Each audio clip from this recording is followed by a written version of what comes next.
Hello and welcome. It's Tuesday morning and the world looks stable, at least with regard to equity markets. Global cues are positive. Our markets also eked out some gains. It was a stable Friday for a change. Stable Monday? Oh, sorry. Pardon. Clearly, I'm on the weekend. Just for a second. It felt was a like teaser. It felt like that. Yeah, stable Monday, I would say definitely. And US markets looking very, very good. Record gains for the Dow. The first cut of quarterly results there have been good. I can't see the same for us. Yeah. The big one, Reliance, yesterday, a bit of a mixed bag. Retail, I think you can call it a disappointment, Tamanna. Yeah, I would say retail and O2C was down, and I think Geo doing well because tariff hikes would have expected to bump that up. So far not great, but not so much for HCLTech. So yeah, great numbers for HCLTech, and the guidance being revised higher should be construed. We'll talk all about that. Yeah. But I mean, for our markets, the other small positive, crude is down. Oh, I don't think the CPI print really impacts. And all the money is not going to China, it seems. So yeah, we may have things working for us. Not yet, though. But okay, let's start with the global cues this morning and just tell you how markets closed in the US overnight. The Dow zoomed 200 points, completely winning session, closed above the 43,000 mark for the first time. So record close there for the Dow. Nasdaq nearly 1% up. Obviously, tech stocks are back. The focus is going to be on corporate earnings. Goldman Sachs, Citibank, Bank of America report later today, and that's going to sort of steer the mood going forward. The 10-year was steady, in fact below 4.1%, so treasury yields have been fairly stable. But the big story, I would say, globally is definitely crude, because OPEC has cut its demand forecast again for 2024. So they've reduced it from 2 million barrels a day to 1.9 million barrels a day. Brent has dropped 3% overnight as a result, down to $75 level. So yeah, that's good news for India. But overall, it's also telling you about problems in China persisting, I would say. You should look at it that way as well, because if OPEC is cutting its demand forecast, that means it's expecting the biggest oil-guzzling economy in the world to slow down its requirements. And that's reflecting in some parts in how Asian markets have opened. The Nikkei doing really well. Chinese markets feeling a bit of the heat. The Hang Seng down about 1%. Shanghai is in the red. Nikkei is 1.5% up. Let's look at the implied open very quickly and see what's happening there. About 18 points up, so flat, positive but flat. And fund flows is the other factor to look at. Again, foreign investors selling. Quantum is reducing a bit, but 3,732 crores. Domestic investors are up in buys at 2,278 crores. And those flows concentrated, I would say, mostly on the Nifty, on frontline stocks, because broader markets weren't that great. It's more about the Nifty, Sensex, and select stocks in HDFC Bank, etc. Yeah, and also because they led the sell-off. 2 weeks ago, it was the large cap space that saw the pressure building up on the street. And so when the buying has come in, it's come in the large cap names. But we regained our mojo after many days. It was the week before this was a week of nothingness. The week before that was a week of heavy selling. The Nifty finally reclaiming the 25,000 mark and decisively closing above that. Now, that is what the bulls would be relieved about. In fact, we even closed at 25,127. May not be the day's high point, but close to the day's high is where we had the close and trade yesterday. But as Tamanna alluded, the broader markets underperformed the benchmark. The action was limited to the frontline names. In fact, the broader markets marginally gained 0.3% to say the least. The Nifty did break out of a 3-day consolidation phase. So all through Thursday, Friday, and of course, part of Monday is when the markets were consolidating and finally breaking out in trade. Metals were lower. Remember, we were discussing this in the morning show, whether or not metals would participate in the rally. So despite higher commodity prices on the LME, because metal stocks on Friday had seen a little bit of a rally in anticipation of action coming in from the Chinese government, they took a little bit of a breather in trade and saw some profit taking emerging. Media, for some reason, sold off as well quite sharply. Disappointing earnings from TV18 could have led losses in the whole pack. Apart from that, the sector that stood out was Bank Nifty and real estate. Real estate has also done well. Remember, business updates coming in from the sector have been quite heartening, on back of which you've seen buying coming into that space. And Bank Nifty also regained some of its excitement and momentum, managed to do quite well in trade. 51,800, above those levels is where we had a close. Gains were led by the frontline private sector banks, so HDFC Bank led the gains in trade yesterday. Apart from that, You did have Tech Mahindra, L&T, ITC and IndusInd Bank. Those were the top gainers on the Nifty 50. On the losing side, Tata Steel, Maruti, Bajaj Finance, Axis and Ultratech turned out to be top losers. Remember, cement sector is expected to see a significant degrowth in this quarter, and that could explain one reason why cement stocks aren't seeing any sort of buying coming in. Tata Steel, of course, had a good rally on Friday, so Monday was a morning of profit taking that emerged. The Nifty did close above its 50 and 100-day moving average, and that is what we should be fairly excited about. Implied Nifty this morning indicating to a flat start, but I guess there's nothing to worry about. Crude is lower, the macros are in control, and all eyes will remain on the Hyundai IPO that opens for subscription today. Yeah, in some sense. So yeah, I mean, but I know we'll talk about we are calling it Hyundai, right? Not Hyundai. I'm calling it Hyundai. You do you. You do you. Okay. So three parts of the trade setup today, right? Viewers, one is the trade setup itself, two is the results that come out today, and then we all will dwell upon Hyundai for a bit before Samina dwells upon it in greater detail. But on the index itself, on the trade setup, I mean, the fact that the index closed in the upper quartile of the trading range, usually that is a positive. So if you just look at the move, particularly on the Bank Nifty yesterday, the intraday shows how well it trended higher and ended at the day's high. So usually that is construed to be a positive. So let's see if that translates into something today or not. I do think that the CPI, while the uptick came in, but it was on expected lines and therefore will not be a major dampener. Yes, it is higher, but it was anticipated to be higher. And therefore, from a market's perspective at least, I don't think it's a big thing. Yes, there are notes which are saying that this goes in with their thesis of delayed rate cuts, but I think it's a moving piece, and the Reserve Bank of India, to my mind, has got its hand firmly on this because they've been quite vocal about the fact that they are not in a hurry to cut rates because they foresaw this. So I don't think there are any surprises here, to my mind at least. And Reliance earnings are somber. Could that hit the markets a little bit? Maybe. But tech, let's see if that gets a bit of a booster because of HCLTech's commentary, because after TCS, if people thought that, oh, all is lost, maybe this one is the second large one to come out with the results and commentary, more importantly, upping the guidance. So all of that is positive. And a slew of earnings today. Maybe the capital markets players do well, even if something like PVR Inox continues to maybe not have the best of quarters, because frankly, I can't remember a release worth its weight to go to the movie theaters. In fact, of late I hear all about is re-releases. Yeah. So re-releases are happening and theaters are doing everything that they can to get people to the theater. The movie chains are doing everything to get to the theaters, but not quite happening. I think they're addressing a generation when we grew up going to the cinema, and hence the re-releases of the movies. No, that's also that I think is a sectoral, or that category needs something. Some out of the box magic to happen to get people out. Yeah, and you've got a bunch of earnings. Like you said, I think the only Nifty company reporting today is HDFC Live. So I think we should be watching out for that one. But apart from that, it's going to be a lot of broader market earnings that the street will watch out for. Talking about earnings, we'll do a deep dive, of course, as we go through the show. But a quick mention on Reliance Industries. I think the numbers were disappointing. The street doesn't seem enthused. Barring their profitability, every other reading in terms of Reliance's numbers have missed street expectations. Just to take you through the consolidated number, revenues were down 0.3% to come in at 2.31 crores versus 2.31784 crores that we had seen in the same quarter last year. EBITDA was marginally up 0.75% at 39,058 crores versus 38,765. Margins have improved marginally, worth a mention, 16.86 versus 16.72, and profits have gained. So the only standout is profits, which also implies, so profits are up nearly 11% to come in at 19,323 crores. So operationally, the businesses haven't done phenomenally well, and that is why, despite not seeing an increase in revenue or or margins for that matter, you are seeing only the profit numbers stand out. So business as whole is may not be under duress, but of course not looking as great as the street would have liked.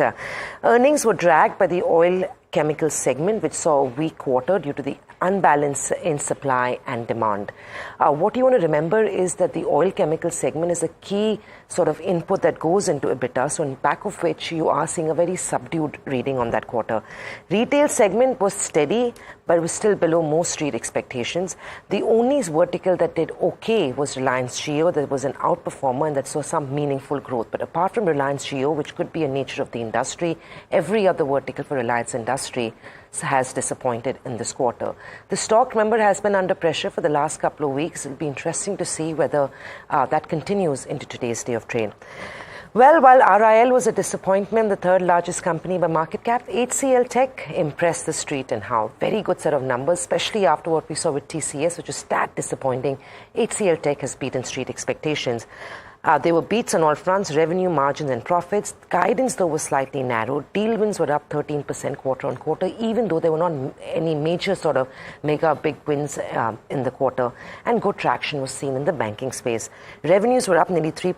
EBIT was up 12%. EBITDA margins have improved at 18.6%. Net profit was flat. Constant currency growth was also seen, up about 1.6%. Well, in terms of guidance, what they've done is they've reviewed their guidance lower to 3.5 to 5%. So that may not have seemed very exciting. And operating margins have been maintained at 18.19%. Management has said that the momentum is picking up due to ramp up of deals signed in the last 2 to 3 quarters. And they've said that while this has exceeded even their internal expectations, the leadership remains cautious on the macroeconomic uncertainties, and they're very hesitant at this stage to make any sort of long-term projection. So they've beaten their own internal expectations, but not being committed in that sense to what the outlook is. Yeah, but just one small, two small factors here. One, that after a quarter wherein TCS sounded iffy, concerned for HCLTech to raise the lower end of the guidance to 3.5 from 3 earlier will be construed positively by the street, part one. And the couple of notes that I read actually were comfortable now giving it a 28p multiple as well, which is at the higher end. So in some sense, it could well be the one mover of the morning. Now, IT's had a bit of an up move, so remains to be seen. But otherwise, this beat plus raising the lower end of the guidance could well help the stock today. I wonder if it helps the others, the peers as well. That remains to be seen, That I think would be interesting to see. In fact, just to quote what the CEO has said, and he said, we've done well in the first half, even better than what our internal assumptions were. We remain cautious because if you look at 2022, November and December is when we got some weakness signals. So, of course, they've done exceptionally. They've done better than what they thought and better than what the street was expecting, but non-committal in that sense to the second half of the financial year. But, of course, like we said, the street will be impressed. Brokerages have been excited about this one. And, of course, while there were no major deal wins, their pipeline is at a record high, and that seems comforting. Banking space as well is seeing some traction, so that could be another positive for HCLTech. I've got a smaller company here that I want to quickly mention. It's Sterling and Wilson. Their order book is what caught my attention. They've significantly bagged orders in the quarter to come in at 2,050 crores. And they also bagged a big order yesterday to the tune of 823 crores. It is the highest ever unexecuted order value of 10,500 crores for their domestic book. And remember, all the orders that they've clocked in this quarter are from their domestic book. So no exports there, but a big bump up in terms of what they're bagging. Yep. So order books is one factor. Results, of course, is the other one. So my 3 stocks, at least 2 of them because of results. And I'll start with Gopal Snacks. Its unlisted competitor has been in focus because of the kind of huge money coming into it. But in terms of Gopal Snacks, beat on all fronts except the margins. Margins slightly squeezed, so that's definitely one downer. But still, we've given it a thumbs up because revenues up 13%, EBITDA up 3%, net profits up 6% year on year. Margins down from 12.7 to 11.6%, so a slight squeeze there. The focus market has achieved a growth of 29%, and their Gatia and wafers has shown a good growth. Wafers especially about 47%, Gatia about 13%. Niraj is smiling because Gatia is your favorite snack. Well, it's just good to see such a such a well-eaten Guju snack, unhealthy, but well-eaten Guju snack. It was seasonal. The Guju No, for the Gujus, it's 12 months ago. the Guju in Niraj is cheering the rise of Ghatia We are still, growth. Tamanna, you and me are still waiting for the Dasera Ghatiyas that were supposed to come with you. From They came in. Niraj. Not by you, Doesn't from what I matter, they came understand. into office. Okay, that apart. So that's the Gopal snack story. We're going to be speaking with the management later today on the channel, so stay tuned for that. Angel One is the other one. Numbers seem good because the beat on Bloomberg estimates on all counts. Revenue up nearly 45%. 1,516 crores. I mean, this is a space which is just consistently growing, and I don't know if there's going to be too much of a hit on F&O regulations coming in, but at least last quarter, no pain points there. Net profits up 39%. Again, a beat on Bloomberg estimates to 423 crores. 3 million clients added in Q2. Up 16% quarter on quarter. I mean, if your client base is growing at that pace, it's quite exciting. Average daily turnover is also up about 3.7%. So this is a thumbs up, definitely. Has it already run up a fair bit? Maybe that could be one factor. But in terms of how their numbers are looking, that has been good. RK Forging, because of this, picked because of this note by UBS. So you might see some movement over there thanks to that. The stock was already up about 3% yesterday. But UBS has initiated a buy with a target price of 1,500 rupees. That's nearly 50% upside. Why are they excited? Revenues rose 10x in between FY14 to 24. So they've seen that 10-year period versus domestic peers. They expect the company to outperform peers as they evolve into a complete assembly provider. The capacity addition of 50% in next 2 years should also drive growth. They believe the consensus has not priced in the company's execution track record. So UBS might see some movement today as well. Yeah. So 3 thumbs up. That's always a good day. Yeah, it's always a good day. I mean, a lot of stocks which will actually have good moves today. I thought the other one to notice also was Suntech Realty. It's a steady performance that they give every quarter, but the pre-sales up 32%, collections up 25%. Sure, it's not doing a signature global, which is 250% growth. I think it's doing okay. So watch out for that one. So that was one. I thought transformers and rectifiers is interesting because while the promoter, Jitendra Mamtora, has sold 27 lakh shares at 780 apiece, look at the buyer. It is New York State Teachers Retirement System, which bought about 13.6 lakh shares, which is about 0.9%. So Trill is the other one which could be in focus. It's been on an upper circuit for God knows how many days, but should be an interesting one. And a clutch of brokerage names today, guys. Aside of Reliance and HCLTech, etc., Citi has put a positive catalyst watch on Bharti Hexacom. There is also a note from Morgan Stanley saying that it's time to buy cement. And Ambuja and Ultratech are their top picks. So a lot of brokerage notes out there which might make the stocks active today. It's going to be a stock pickers market today at least. 2 more just to add to that, small in nature, but Canfin Homes, they'll announce their earnings on the 22nd of October, and we believe there's a fundraising plan on the cards, and they're looking to raise about 4,000 odd crores. So keep an eye on Canfin.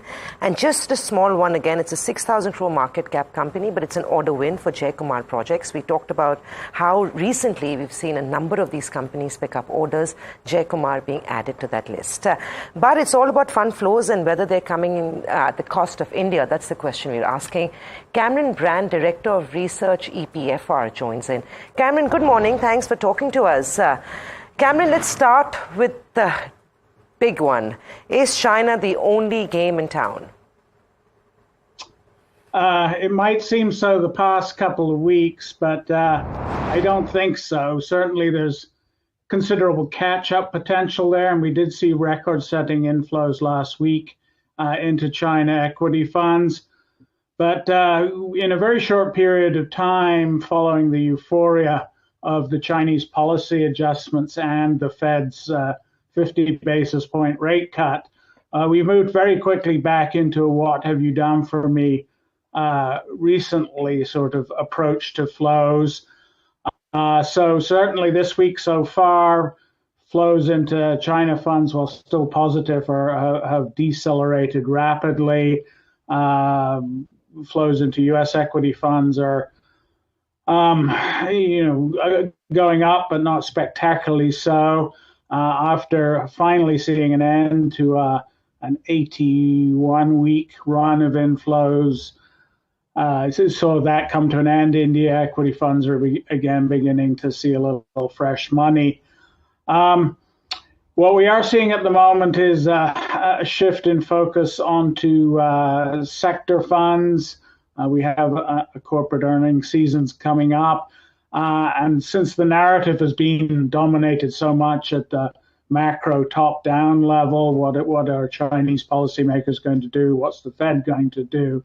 I think investors are really interested in diving in, especially to the guidance that accompanies this earnings season's reports to see if the policy steps are actually moving the needle at the corporate level. Right. Cameron, what is the nature of these funds? And I'll talk about India in a minute, but I want to keep the focus on China for a bit. Are these funds tactical or strategic allocations that are being made? Are these coming in from long-only funds? What is it that you're picking up? Well, we're certainly seeing more money come into long-only funds than we have before. Previously, an awful lot of the money was going into domestically domiciled China ETFs, and as we know, those can be quite lively. We did see record-setting flows into funds domiciled outside China last week, which is definitely a positive shift in terms of seeing longer money committed to that market. But we have certainly been through this before. The events in the middle of 2015 come to mind. So while there's definitely almost a relief rally going on in China at the moment, you do want to be careful projecting too much on sort of a week-to-week basis. Cameron, hi, Tamanna here. Just want to get a sense of how you are seeing, I mean, we're talking about China and India in context of each other, but how you are looking at India by itself. Debt markets or the debt side has been more attractive in terms of fund flows. Are you seeing perhaps that whole move changing, or you see equity flows holding off for some time? Is valuation the key concern as far as India is concerned? I think that valuation definitely is starting to be an issue. India has had tremendous momentum for quite some time now, and at a certain point, people are going to kick the tires. I think we've certainly been seeing that in the U.S., and I think we're starting to see it a bit in India. But India's underlying story remains very attractive, especially if we sort of move into yet another leg of global trade becoming more difficult due to Sino-US tensions and Europe's struggle to deal with the challenge from China's automotive industry. So I think India is a story that stands slightly apart. So I expect it to continue to draw fresh money. India's allocations among the diversified global emerging markets funds were at a record high coming into September. So in relative terms, fund managers who make comparisons are still seeing more upside to India. Cameron, I know you can't predict what happens next, but you've been a trend watcher for decades, and you know this better than any of us. Do you anticipate flows coming back into India? I know we are still net positive on inflows, but do you anticipate a return of strategic money coming back into Indian equities? I think so. I think India remains one of the better stories out there. We're obviously going to have, I think there's a very good chance that the remaining 11 weeks now of the year could be quite volatile. Events in the Middle East are still playing out. We do have a fairly significant presidential election over here. Europe is dealing with multiple challenges. But I think overall, you may start to see a little bit of window dressing money come in a few more weeks. We usually do see the more successful markets attract some end of the year money as fund managers sort of make their portfolios match what the market has delivered. So I think the trend will be upwards. I do expect it, not just for India, but for most dedicated country fund groups to be bumpier. And that may well carry on into early next year. But even though there have been some dips in India, given the sheer run-up, both in flows and your key market indexes, I was anticipating that would happen several months before it finally did. So in some senses, India, from a fund flow perspective, is already a bit ahead of the game. You are the one person we love talking to when we're trying to decipher what's happening on flows. But you've tracked this way too long, and hence we'll take this, just the way you said it. You do anticipate some flows returning back to Indian equity markets. Of course, in order to window dress in the next few weeks, you could see a pickup of that. Cameron, great talking to you, and thanks for keeping up. We'll hopefully see you soon. All right. All right, that was Cameron Brandt there talking about India. Remaining one of the better stories, valuations, of course, becoming an issue is what he said. But earnings is the big focus this morning. And let's talk about Reliance Industries. It reported their second quarter results with a net profit rise of 11% to 19,323 crores for the quarter ended September 2024. Although there was some disappointment in at least two segments of the business, which is O2C as well as retail. Mihika brings in more details. Good morning. So yes, Reliance net profit was up 11%, but this was mainly because of higher depreciation in the digital segment and higher other income. When you look at its other numbers, our top line as well as EBITDA growth was fairly flat and missed Bloomberg estimates. When you look at it from a segment-wise perspective, well, all to chemicals, which is a major EBITDA contributor, where revenues were up 5.1%. EBITDA dragged 23.7% on a year-on-year basis, and this led to a 300 basis point margin contraction in the segment to 8% versus 11%. The weaker performance was due to unfavorable demand-supply balance, which led to petrol and diesel cracks contracting as much as 50% during the quarter. When you talk about Reliance Retail, a weak quarter for the segment as well. Revenue and EBITDA from operations fell 3.5% and 1% respectively on an annual basis, and the revenue growth was mainly impacted by a weaker fashion and lifestyle demand during the quarter. Net profits did see a 1.3% uptick, and the total store count is now over 18,940 stores. When you talk about Reliance Jio, there was a clear outperformer. Its standalone Q-on-Q numbers, revenues are up 7% to over 28,300 crores, and the growth was revenue growth was partially because of the tariff hike announced by the company during the quarter, as well as a scale up in the home and digital services. And management says that the full impact of the tariff hike announced will come in the next 2 to 3 quarters. There was an 8% EBITDA growth on a quarter-on-quarter basis, which led to 50 basis points margin expansion to 53.1%. Lastly, net profits on 14% uptick in the segment, and the average revenue per user at Jio platforms increased to 195.1 rupees versus 181.7 rupees earlier. Right. Thank you for that, Mihika. So that was the deal on Reliance. But I think the three big things this morning to watch out for, and one of them definitely is the Hyundai IPO. It's the largest ever Indian IPO to hit. What is the buzz all around it? Giving us all the details is Samina now joining in. Yes, Samina. Tamanna, yes, it is the largest IPO of our times, right? It's a big bang opening, and we've talked about this for the last couple of weeks, and the day is finally here. The IPO opens up for subscription today, which is 15th October, and will close on the 17th of October. It's huge. 27,870 crores is the size of the IPO. The price band fix is 1865 to 1960. The anchor book got fully subscribed yesterday. The date of listing of this IPO will be the 22nd of October, which is going to be next Tuesday. They raised about 8,215 crores at the upper price band yesterday through the anchor investment book.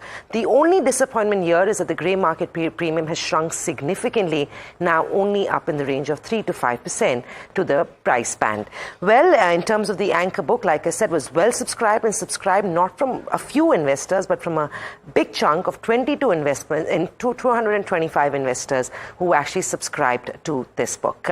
Amongst the marquee names, you had the Singapore government, you had Fidelity Growth Fund, ICICI Pru, HDFC Fund, amongst many others, domestic fund houses that subscribed to the Hyundai IPO. Well, let's tell you about the details of this. Remember, this is a complete OFS, which is an offer for sale, which means the promoter, which is the Korean company, will be reducing this stake from 100% to 82.5%. This also means that the proceeds that will be raised in this IPO will go back to the parent company. The parent company has indicated that they, while may not be investing directly into India, these funds will be used for product development, which will trickle down and help the Indian business. So that's all about the IPO. Let's tell you a little bit more about Hyundai if you don't already know. This is, of course, a household name that came to India 28 years ago, launched in 1996. It is a full-range manufacturer of passenger vehicles, including hatchbacks, sedans, SUVs across various powertrains. They have a fully operational facility in Chennai, which means they're operating at 100% capacity in the country. They have a strong margin profile, which is a key standout as compared to its peers such as Maruti and M&M. Electric vehicles, that's a big bet for the company and for investors that are seeking an allocation to this IPO. They have two electric vehicle models addressing the compact SUV segment as well as we see things play out. They've had a good quarter, they've had a good run over the last 3 years. So as part of the DRHP, they've reported numbers from FY22 to FY24, where they've reached 69,829 crores on top line, and profits have increased significantly by 45% to come in at 6,060 crores. Well, a few risks, just like any other investment you'd consider making. Keep a few things in mind while you go out and bet some money on the Hyundai subscription. The industry is highly competitive, and Hyundai in the recent past has lost a little bit of market share, just like some of its peers, on back of new models and new launches making their way. M&M and Tata Motors, on the other hand, so its peers have gained a little more market share, which has come in at the cost of Hyundai over the last 2 years. Well, it also has dependence on its parent company for a lot of those spare parts, which are bought out by the outlets in the country. So any sort of disruption at the parent level could impact the Indian entity. What you also want to remember is that this one is priced to perfection, which means that the valuations are largely in line with what we've seen with M&M, which is Maruti, which is its listed peer. M&M, on the other hand, trades at a massive premium for good reason. So what you want to remember is, while this has got a subscribe from pretty much every analyst tracking the counter, it is a subscribe for the long term. There is a chance that the listing gains may be limited for Hyundai's subscription. So all that about Hyundai, Tamanna, it's an interesting and exciting one, but price to perfection is probably the best way to describe it. Yeah. So Hyundai is opening up today. That's exciting, but that's not all we have on the IPO buzz, because you have a new listing today as well in Garuda. Yeah, 1/10 the size of course, Hyundai is Garuda Construction. This is a smaller one. It was a good listing. It was well oversubscribed about 7 odd times. Very quickly, let's take you through the details. At 10 a.m. this morning, this will make its debut on the exchanges. The IPO size was 264 crores. The price band was in the range of 90 to 95. They raised 75 crores to its anchor investors and was subscribed pretty well at 7.5 times, like I said. This is a fresh sale, which means all the money that will be raised in this IPO will be used for business expansion and, of course, capital, raising their cash flow in that sense. What you also want to remember is it is a smallish company that is an infrastructure player. They provide extensive civil construction services for residential, commercial and infrastructure projects, hotels, schools included, and they have a rather strong, diversified order book. And I think that could be one of the key strengths for Garuda Construction. Their financials look pretty healthy. They've had a CAGR, which is compounded growth of 26% between FY22 to FY24, coming in at 154 crores on their top line. Profits have also grown quite healthy at 25%. They've clocked in a profit figure close to 37 crores in FY24. Well, a couple of risks you want to keep in mind, like I said. One being that it's a cyclical industry. So you may see that their numbers may be slightly less predictable in that sense. For example, in this quarter, of FY24, they saw slower growth on back of it being election season. So they actually saw degrowth in terms of their top line.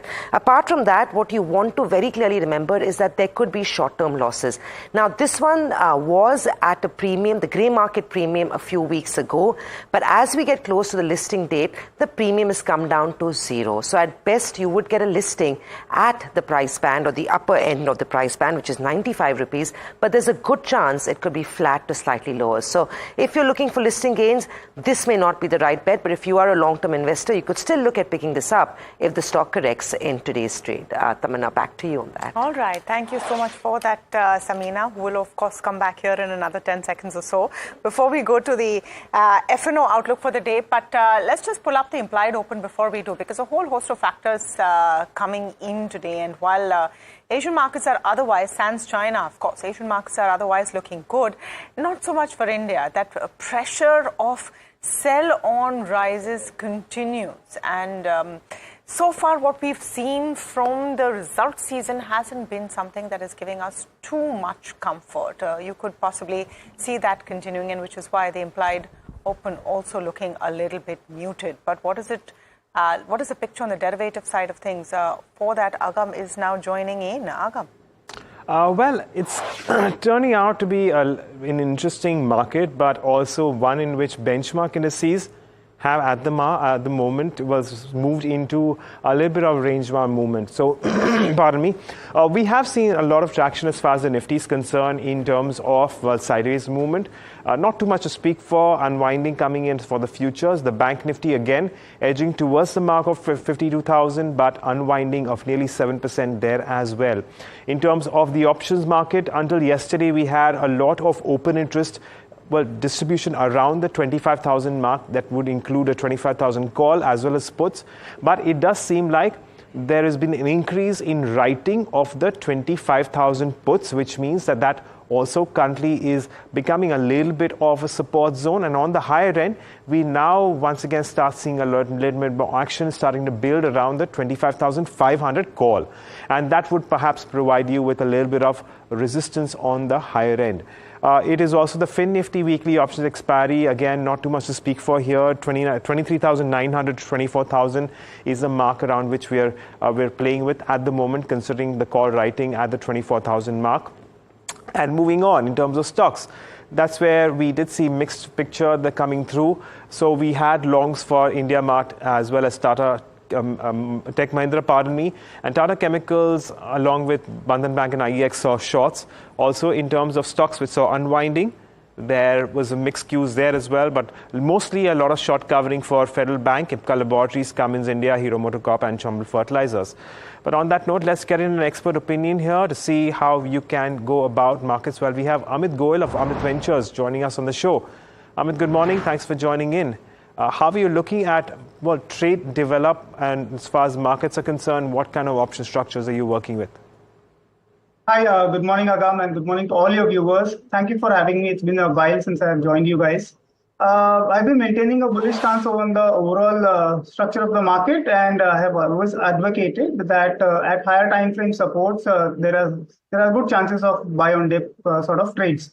The market has taken support. Speaking of Nifty, the market has taken support at around 24,750. And if you look at the recent OI action, 25,000 put with 1 crore 32 lakh shares happens to be the near-term support, with 25,500 call as the near-term resistance. So anybody who's wanting to trade the sideways kind of an action, which is expected in the market, one could look at doing a short strangle in the broad indices. I do also have a trade on Bank Nifty specifically. So if you allow me, I could take you through the action of that. All right, Amit, based on that, can you tell us about what you're doing with the Bank Nifty? I believe you do have a strategy there. Yeah. So in Bank Nifty, I've been maintaining that it's, as I said, it's a buy on dip opportunity, and we have taken support at 50,000 levels. The 51,000 put with the 39 lakh share of cumulative open interest happens to be the near-term support, which is seen building up strongly.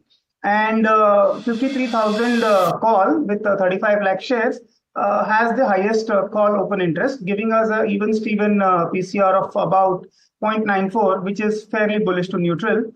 So I would want to play the Bank Nifty via a non-directional bet, but I'm looking at the 30th October expiry.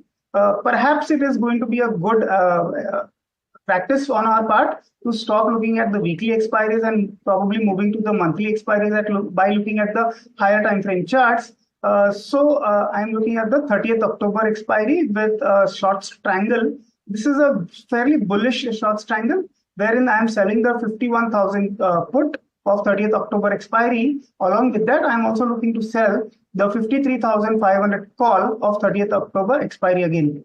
The target profit here is going to be 2,500 rupees, and I will also like to keep a rupee stop loss of about 2,500, making it a 1:1 trade. The bias in this short strangle is going to be bullish because the broader indices are seen taking support at these lower levels. Okay, interesting there. So, well, a short strangle in the works as far as the Bank Nifty is concerned, Amit. But I do have a follow-up question, and this is with regards to a lot of these weekly options going out of, which will be discontinued. Do you anticipate any change in the way with which the benchmarks will then be traded with respect to options? Now that all the focus moves to just the Nifty 50 weekly options expiry and, of course, the Sensex weekly options expiry, do you think that you could potentially expect a little bit more, or in fact, any change whatsoever? What are you trying to anticipate, or what are you trying to build in as far as a trade after the 20th of November goes? Well, I am eagerly waiting for the 20th of November, more from a positive outlook, because I have been a staunch supporter of using options more as a strategic investment or a hedging tool rather than the casino mentality driven 0DT and weekly expiry trading frenzy that had captured the imagination of the retail traders. I am a strong proponent of trading options at least on the monthly expiries. And I believe this is a step in the right direction. While one might anticipate some compromise, some dip in the overall volumes and the turnovers, but I believe the market is evolving organism, and we will kind of evolve around the new structure of the market and play along with it. I believe this is a positive side, and I hope to see better evolvement of the market here, and I think this is a positive and a step in the right direction for me. All right, well, point taken, Amit. Thank you so much for giving us that perspective there. Of course, it does, I mean, the whole idea is to keep out that element of speculation out there when it comes to weekly options expiries. But Amit, thank you once again for joining us and taking us through your views in the markets, of course, giving us that option strategy as well.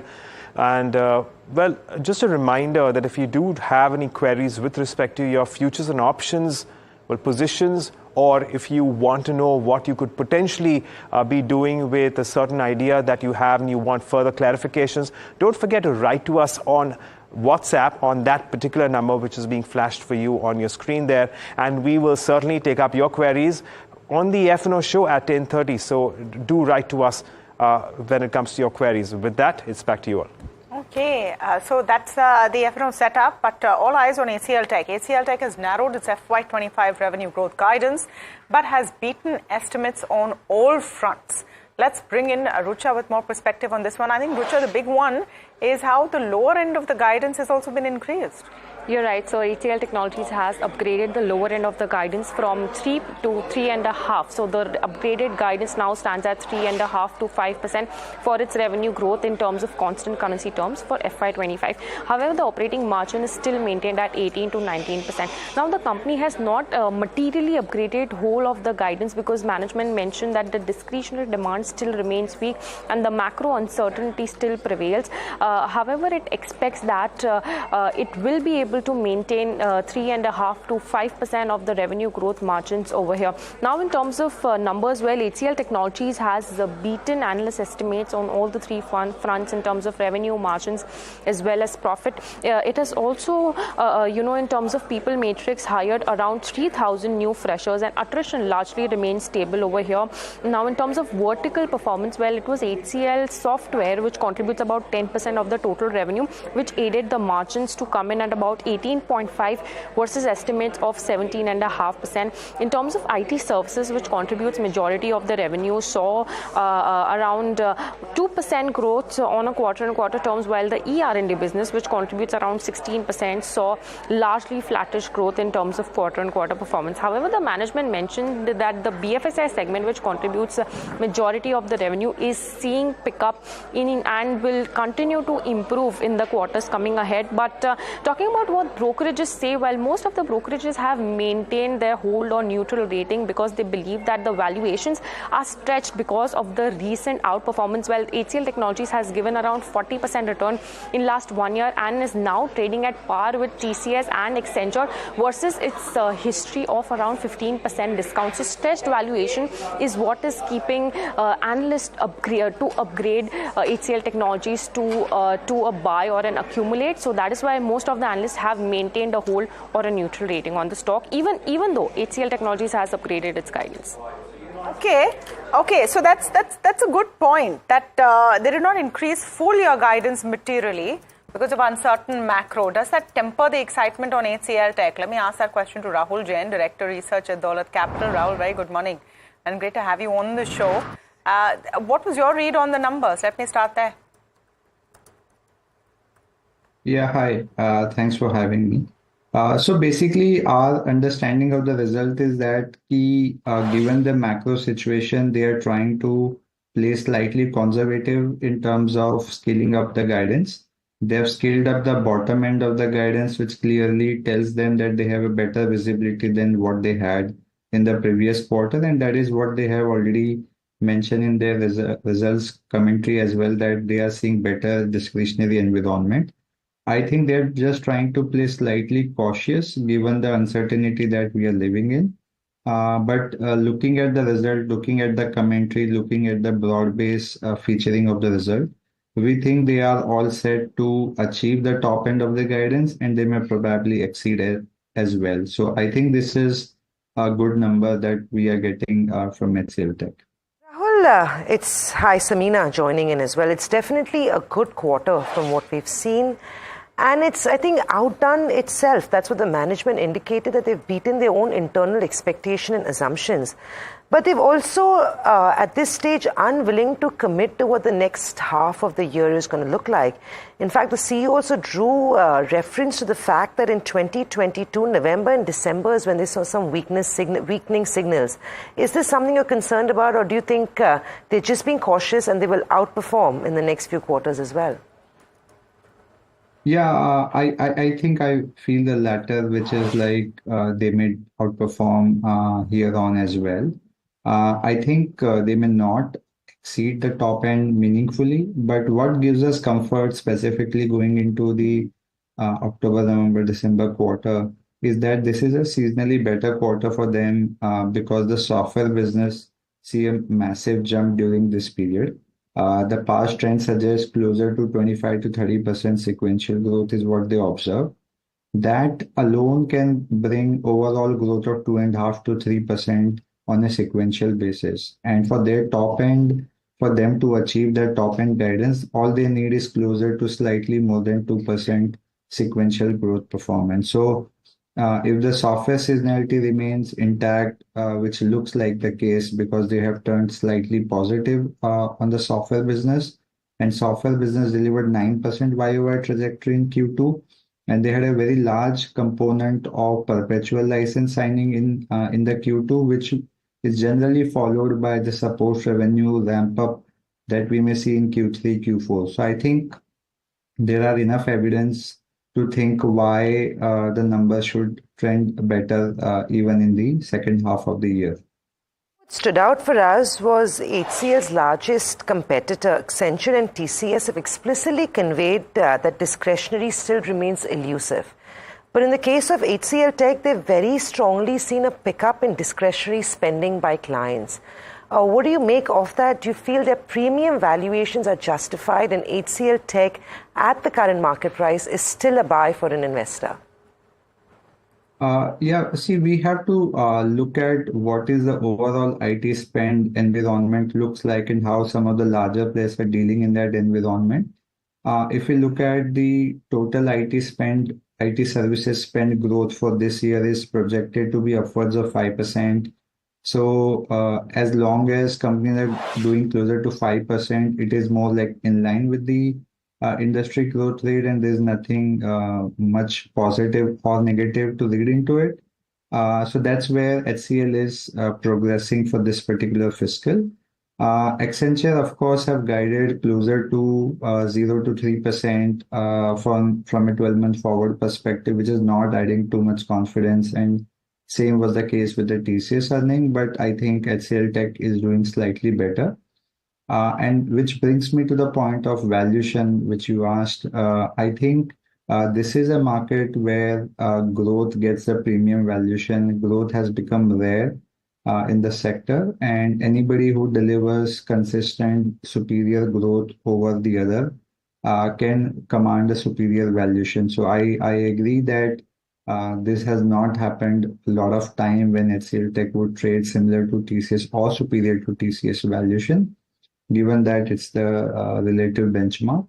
But we have seen mid caps have traded consistently higher because of superior and consistent superior growth over the large cap. And same logic is what we think would be relevant for even HCLTech. If it's going to grow 100 to 200 bips superior to TCS for current fiscal and next fiscal, there's no reason why it would not trade 5-10% premium to TCS valuation. So that's probably justify a potential upside even from the current level.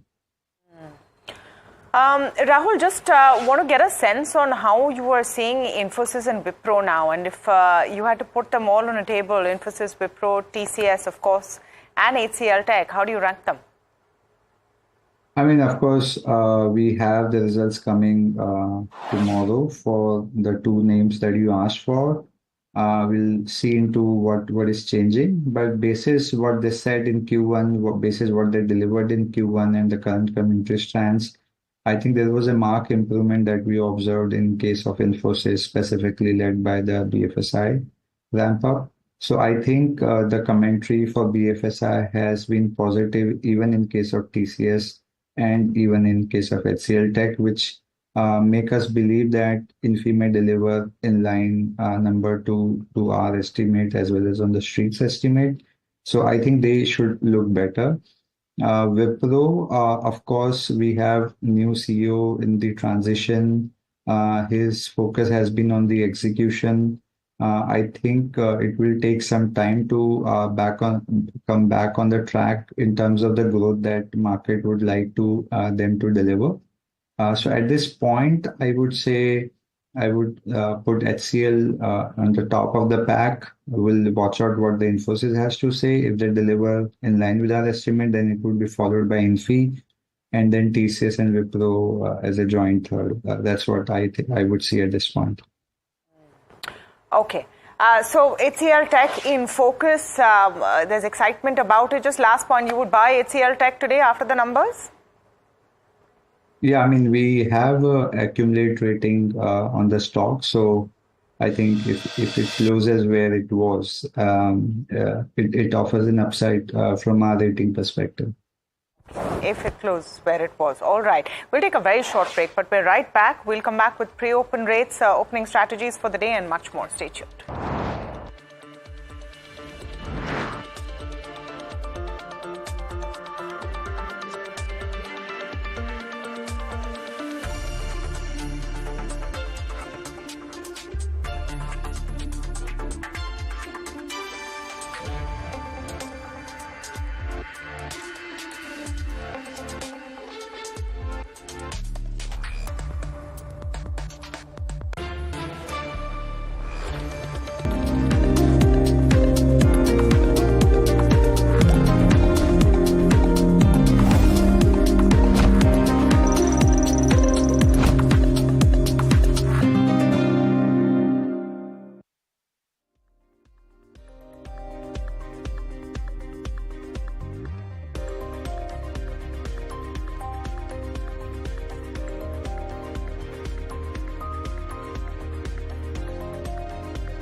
Welcome back. You're watching India Market Open, and we're gearing up for a pretty exciting Tuesday. Lots of stocks to track in today's day of trade. They'll largely be back of earnings and, of course, order wins in the broader market.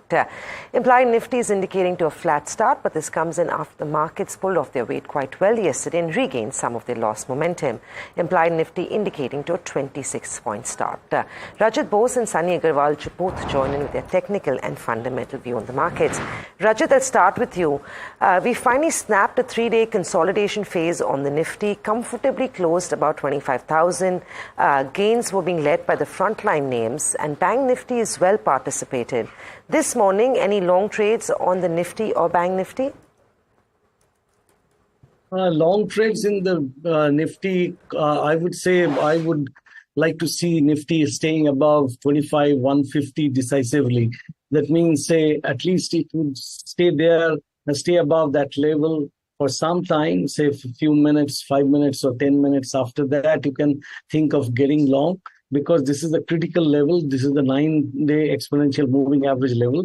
And on the upside, if there were to be a good amount of buying that comes in today, your target should be somewhere around 25,300, then 25,388, and finally 25,470. That's the range. Basically, I'm putting the range between the 9-day exponential moving average and the same for 20-day exponential moving average. This this is about 330 points kind of a window that you can trade, and your stop loss should be below 25,000.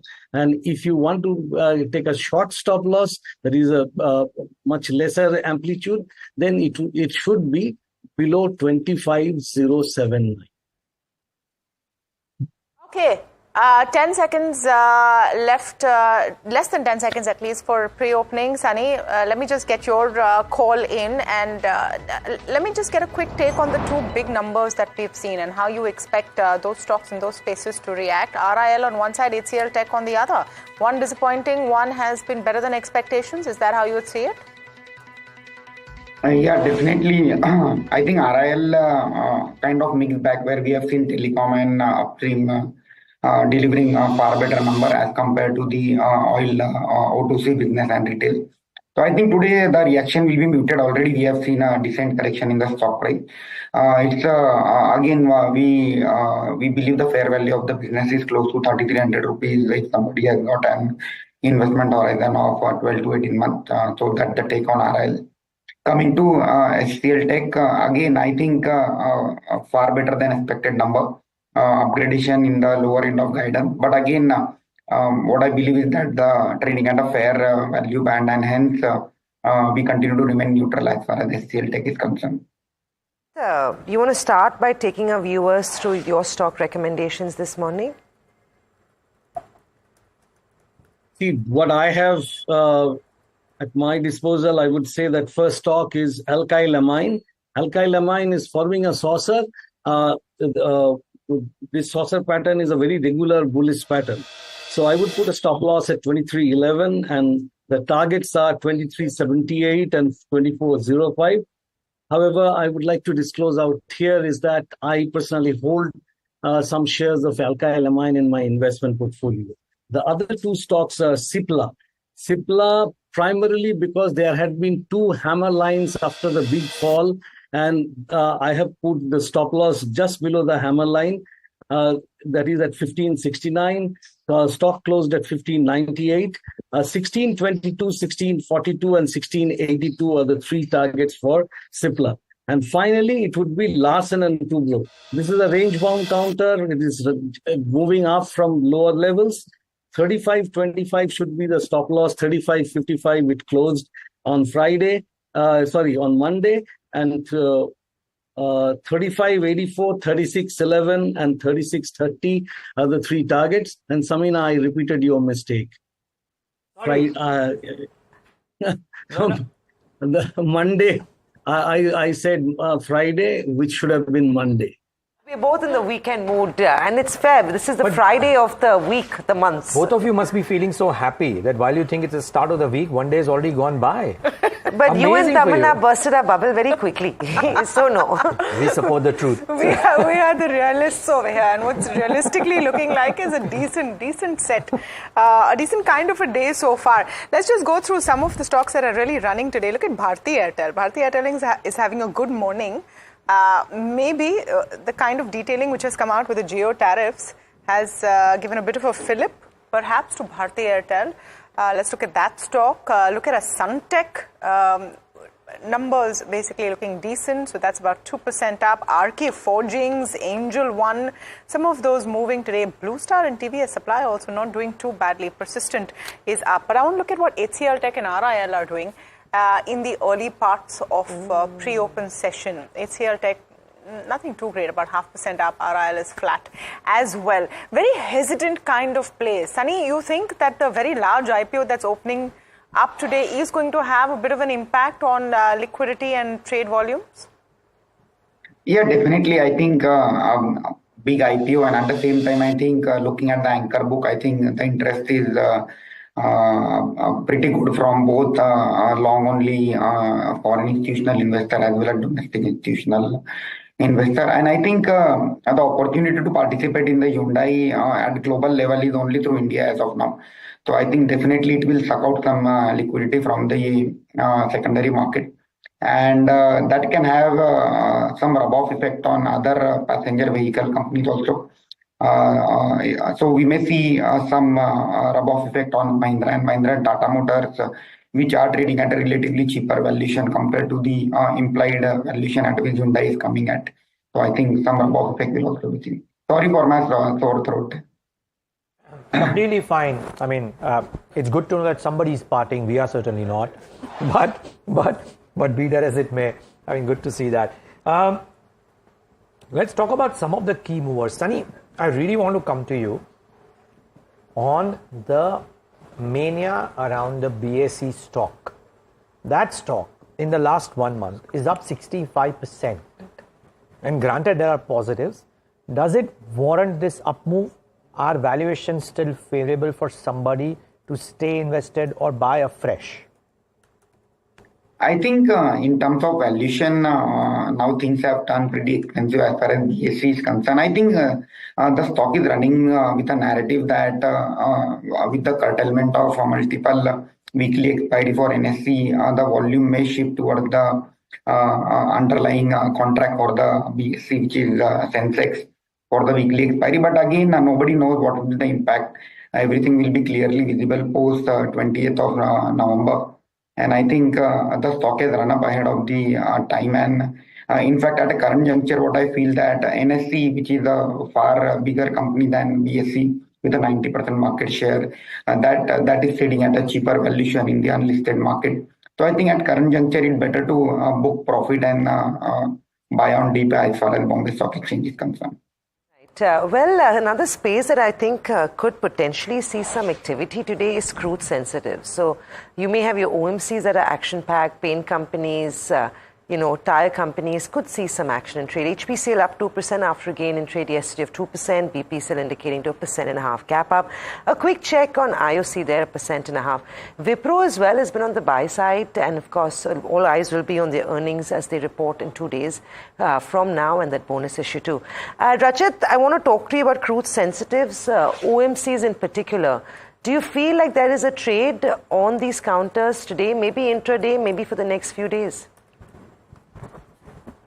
Well, I would say that IOC continues to remain range bound. I would say that it needs to take out the level of 170 decisively. Only if that happens, it can move up. And if for any reason it starts moving down, you need to look at the levels of, say, about 155.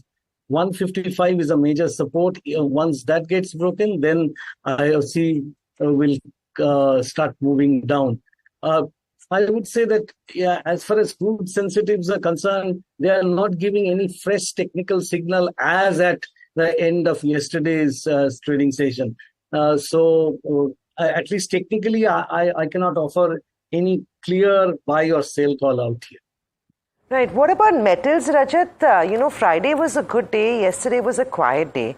I know a couple of the metal counters have moved into the F&O band, but anything that stands out in the metals pack for a trade? Because LME prices are looking good even this morning.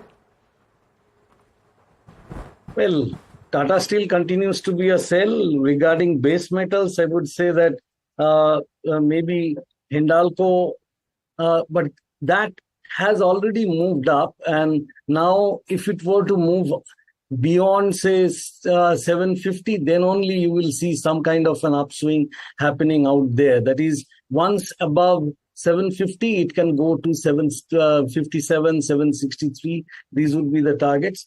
Avoid steel stocks, but base metal, zinc or aluminum maybe. Okay, pre-open rates have settled, and just keep this in mind that it's turning out to be maybe a flattish kind of start on open, though banks might continue their upward move, 1/3% maybe for the Nifty bank. But I think one note that has caught a lot of people's imagination is UBS's view on Ramkrishna Forgings. Harsh Johnson to tell us why UBS is constructive on the stock. Harsh, good morning. Constructive, really bullish, Niraj. Good morning. 50% upside from here is what UBS sees, 1500 being the target price. First off, what the company does itself, it's a leading supplier of rolled, forged and machined products. It's done approximately 10x in revenue over the last 10 years when its peers, competitors have done 2x to 5x. So it's done substantially better versus peers. The track record is far stronger. Long runway going forward. They have a large opportunity in capturing global market share, which currently for them sits in lower single digits, possibly can really ramp up on that particular count. And non-auto market share, as just an illustration, has gone up from 16% to 23% in the last 5 years, just demonstrating that there is an ability to go in and capture market share. In terms of product itself, the product portfolio is moving quickly up the value chain.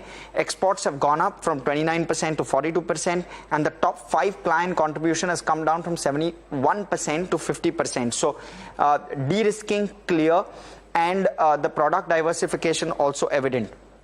Now, in terms of what to expect going forward from a business driver perspective, one, EV to drive, of course, a lot of traction. Second is they ventured into rail as well, so that's the other lever. Acquisitions they've made should also likely help, and new clients that they've added should also be a key driver going forward on numbers. Now, in terms of EPS CAGR, 34% EPS CAGR expected over the next 3 years up to FY27. So quite bullish on this one, UBS. And they're valuing it at 35 times FY26 expected.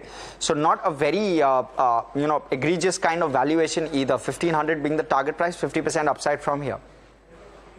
So RK Forgings could have an exciting morning. So far 3% up. But then look at how muted most of the pre-open session has been. Rajat, what do you put that down to, and anything that you've spotted exciting you in the pre-open session?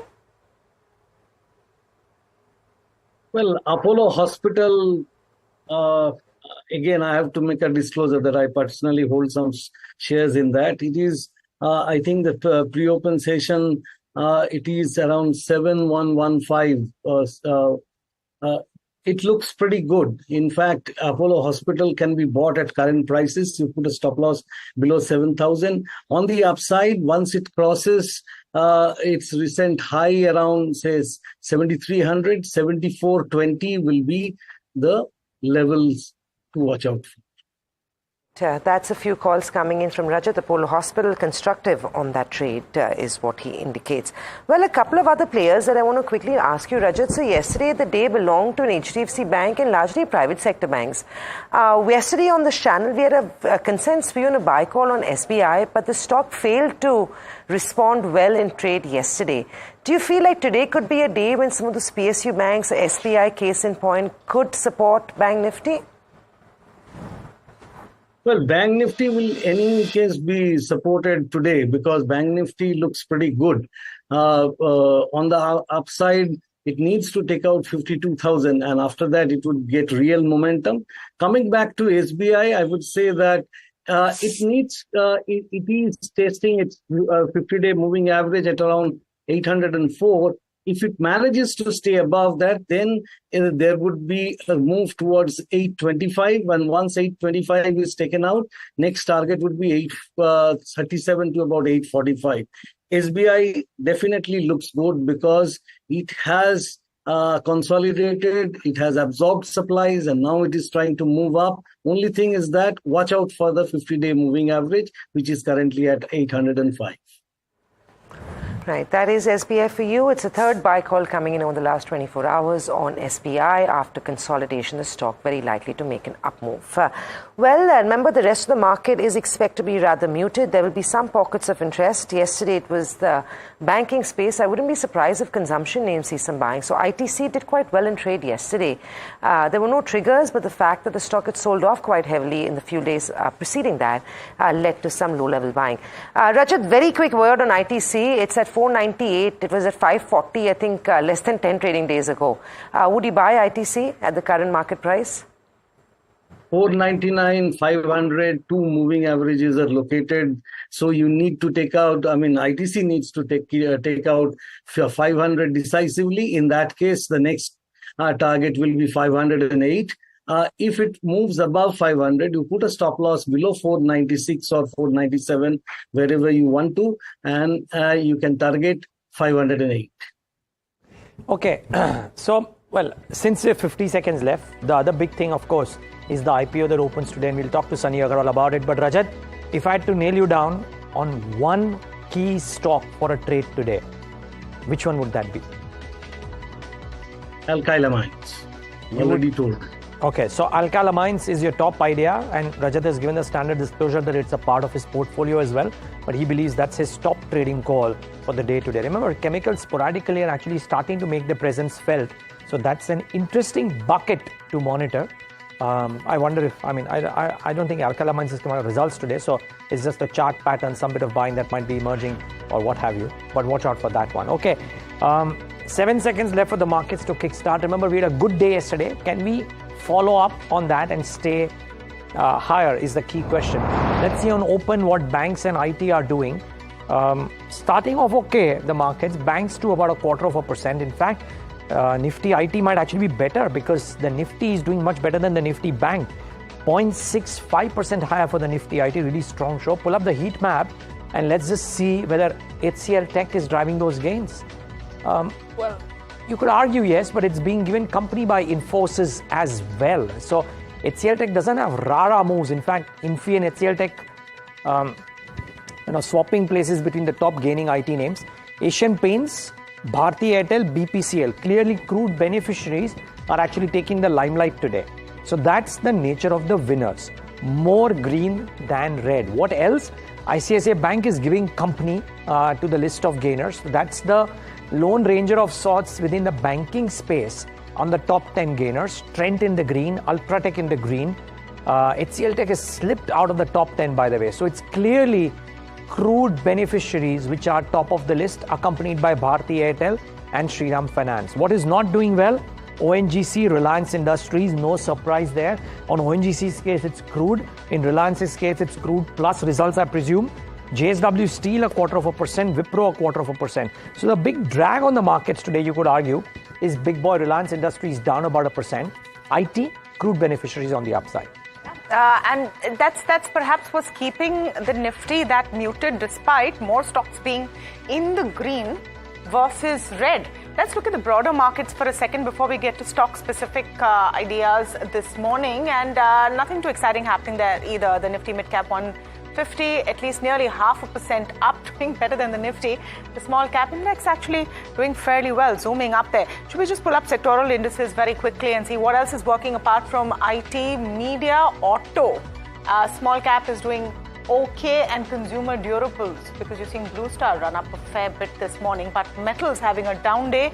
Energy and CPSE, oil and gas, of course, may be pulled down by an ONGC. So let's look at the crude sensitives first and see what's happening there. On the downside, ONGC Oil India, as expected, the Brent is at $75 now after expectations that demand will be muted, and the forecast has been cut by OPEC for all of 2024. So ONGC down about 1%. Oil India also seeing that hit coming in. HPCL, BPCL, IOC is the other pack that we should look at. All on the upside, HPCL the big winner there.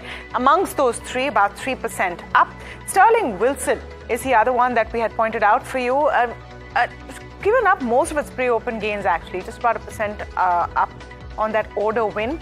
Suntech had its updates out. New sales were up 33% year on year, 6% up on the stock. Not bad for a day which has otherwise been quite silent and not that exciting at all. Let's see the results impact. Gopal Snacks and Angel One both had their numbers out. Down for Gopal Snacks. The cut in margins is possibly the reason why you're seeing Gopal Snacks 4% down despite all the other numbers being decent. But year on year, their margins did get squeezed. Angel One, on the other hand, is roaring away. Could very well be the stock of the morning, about 8% up. RK Forgings is the other one that we're tracking. UBS has a buy call out that's helped, 2% up. And just pull up Leica Labs. They've got product permission from CDSCO. They're going to be making a gel used to treat neuropathic pain. That stock about 3.5% up. So some pops of green there, Samina.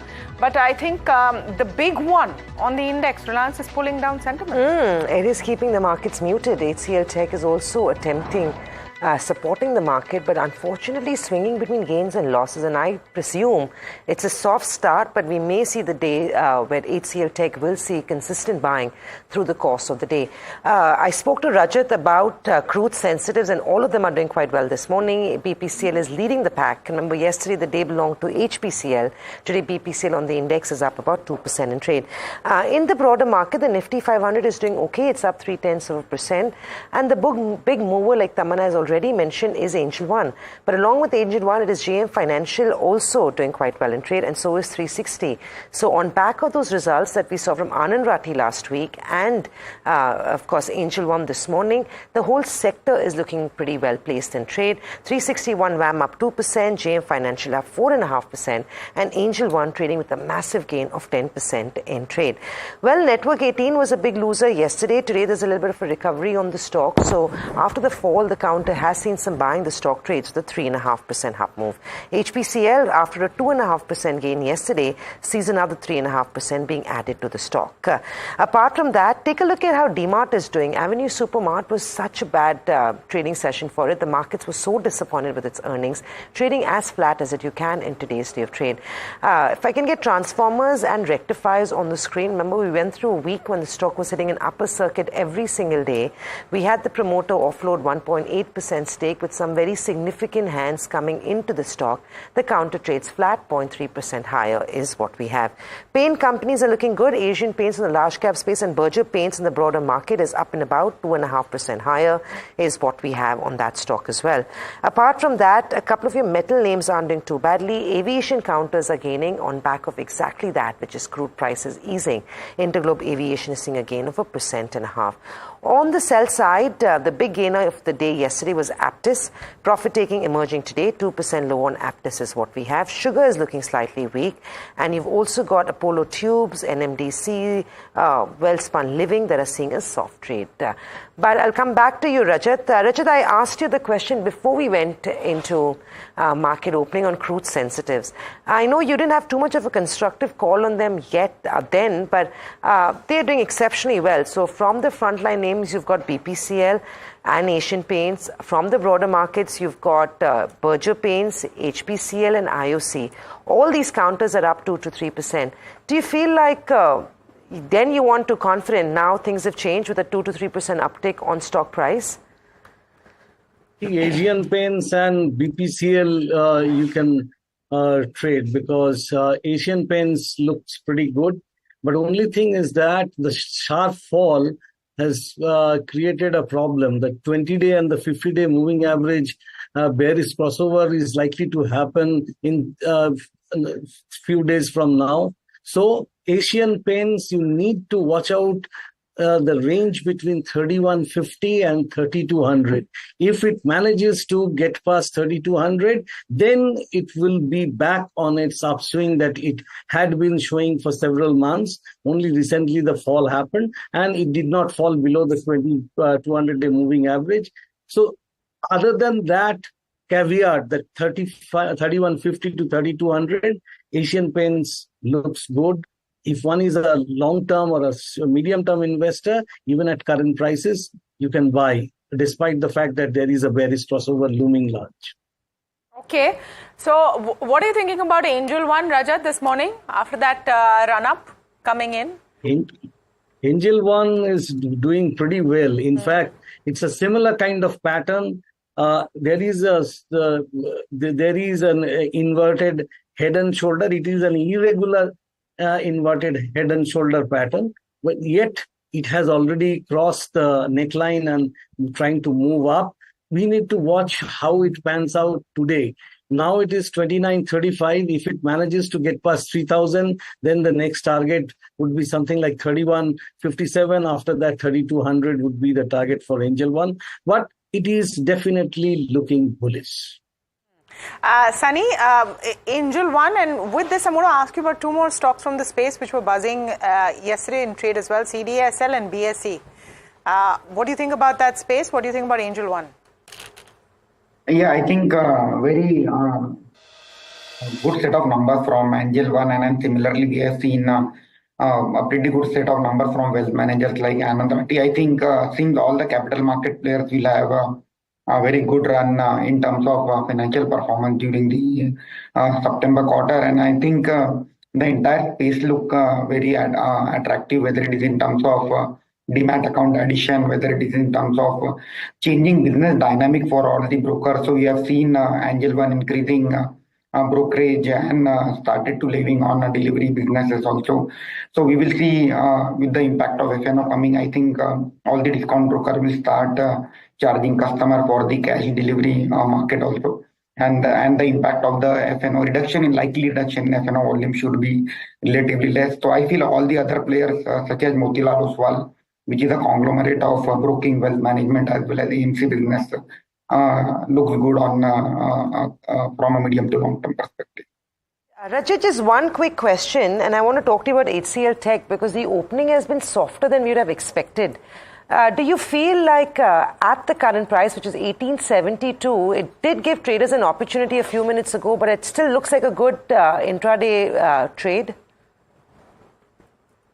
Yeah, HCLTech, at least on the chart, is on the daily chart, it is looking pretty good. In fact, HCLTech, if it doesn't fall below the today's low, where the 9-day moving average is located, it is 1829. I mean, unless it falls below that, you can say that it will move up. And what is the next target? Next target would be somewhere around, say, close to about $2,000. Okay. What else? There is strength today in Ajmera Realty. There is strength today in Maharashtra Scooters. Strength today in Suntech Realty, 4.5% higher as well on those pre-sales numbers, I reckon. On the update, Motilal Oswal continues to rise and shine, so that one too has done okay for itself. The Network 18 TV 18 twins seem to be doing okay as well. So those are a few names that I'll watch out for. Igarshi Motors is up 9%, so watch out for that too. Actually, Sunny, on the IPO, the Hyundai IPO, which is starting today, would you recommend somebody to go out and subscribe to that? Or would you believe that there are other options in the listed space which might be better? Why or why not? Again, I feel one should approach Hyundai with a long-term perspective. You have to keep in mind that the passenger vehicle as a category is still an under-penetrated category in India, and all the passenger vehicles have a long runway in terms of volume growth. If I consider the opportunity over the 5 to 10 years. In the short term, whether there will be listing gain, I doubt the listing gain is something. If somebody is expecting the listing gain similar to Bajaj Housing Finance, I think that is not the case. I think maybe a flat listing is something which one can expect. But if somebody has got a long-term horizon, definitely one can look at Hyundai to as an IPO to apply for. Coming to the other auto OEM player, I think obviously other players like M&M, which is a kind of outlier in terms of volume growth, very robust product pipeline. So I think M&M is again one of our top pick as far as auto passenger vehicle plus the tractor play is concerned. Coming to two-wheeler, I think TVS Motor and Hero, TVS purely because of the very robust 25% plus CAGR earning growth probability over next 2 years, and Hero MotoCorp because of the cheaper valuation. So these are the few play which we like. I think Tata Motor is something which is again a global play, but trading at 8 to 9 times price to earning multiple. Maybe post Hyundai listing, we may see some. There is a outlier. There is a chance that Tata Motors may also see some rating upgrade by analysts post listing on Hyundai. Okay. So that's on autos. Well, Sunny, we'll let you go on that note. Thanks so much for taking the time out and being with us on the show. Rajat, very quickly, some high-flying stocks before we let you go. And from the real estate pack, there is Ajmera Realty, there is Suntech Realty, a couple of others which are doing well. And non-real estate, maybe a Wokhart which is on an upper circuit. What do the charts suggest? Any of these? I would not take any of these. I will take Coforge and look at the chart. Look at its performance since May. It is just going up, correcting, and then moving up again. So currently it is at 7,545. The way it is moving up, it will beat all others in terms of its kind of performance. Okay. I'm talking about stock price performance. Yeah, sure. So what are the targets here, Rajat, for you? For Coforge, I missed it. Sorry if you mentioned it. What are the targets? No, I didn't mention it. I would say 7,700, and after that, it would be 7,820. Okay. So, well, it's I believe Coforge, excuse me for not knowing, but I believe Coforge is also part of the derivative space. So maybe you can log in out there. Rajat Bose believes that the gains are here to stay. Rajat, take a moment. So thank you for joining in today and giving us your thoughts as well. Really appreciate your time. Now, viewers, since we are talking about Coforge and IT, it's important to talk about HCLTech as well, because it delivered a very strong set of Q2 numbers yesterday. Now, while the net profit growth was flat, but the revenue, EBIT and margins beat estimates, and the company has upped the lower end of its guidance higher. C. Vijay Kumar, the CEO and Managing Director of HCLTech, spoke to us on the highlights of the quarter gone by. Here's a slice of that conversation. From an overall perspective, it's been a strong quarter, and we've delivered growth across the board. I think that is the fantastic aspect of the Q2 performance.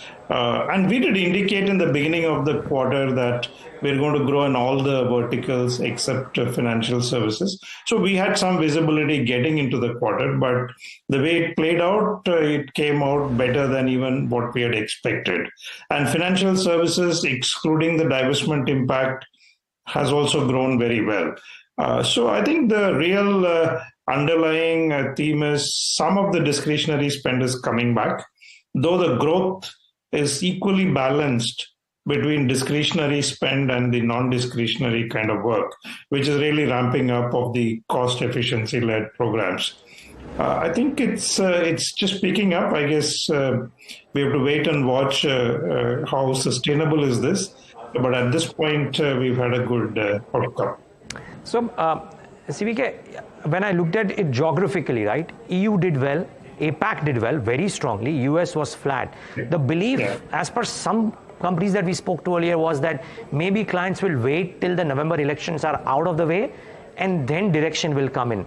Do you sense that in your top clients, that maybe some spends are being held back or decisions are being held back until the decision is out of the way, the election result that is? I'm not sure if there is a direct correlation, but if you see the US has grown 7.5% year on year, which is again a very strong growth. Okay. Europe has also grown maybe 4.2% year on year, and Asia Pac, which is a growth market, has grown 7.2% sequentially and a slight decline on a year-on-year basis. Yeah, so I mean, I was looking at it, sequentially only, and sequentially EU and APAC did so well, which is why I was wondering that. No, I think it's because of the divestment, which is largely in the US. Okay. If you exclude that, I think US growth is also very handsome. Okay, so on a sequential basis. Got it. So you're not seeing a direct correlation. Thank you. Coming from you, that means a lot. So it's a question that is to be stopped asking to people about the US election and the IT spends. Great, good to know that.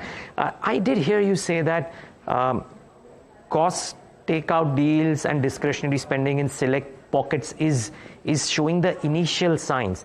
Is it the nature of the beast that is compelling you from kind of giving a more constructive comment there, or is it just that the environment continues to remain volatile and therefore predicting is becoming difficult?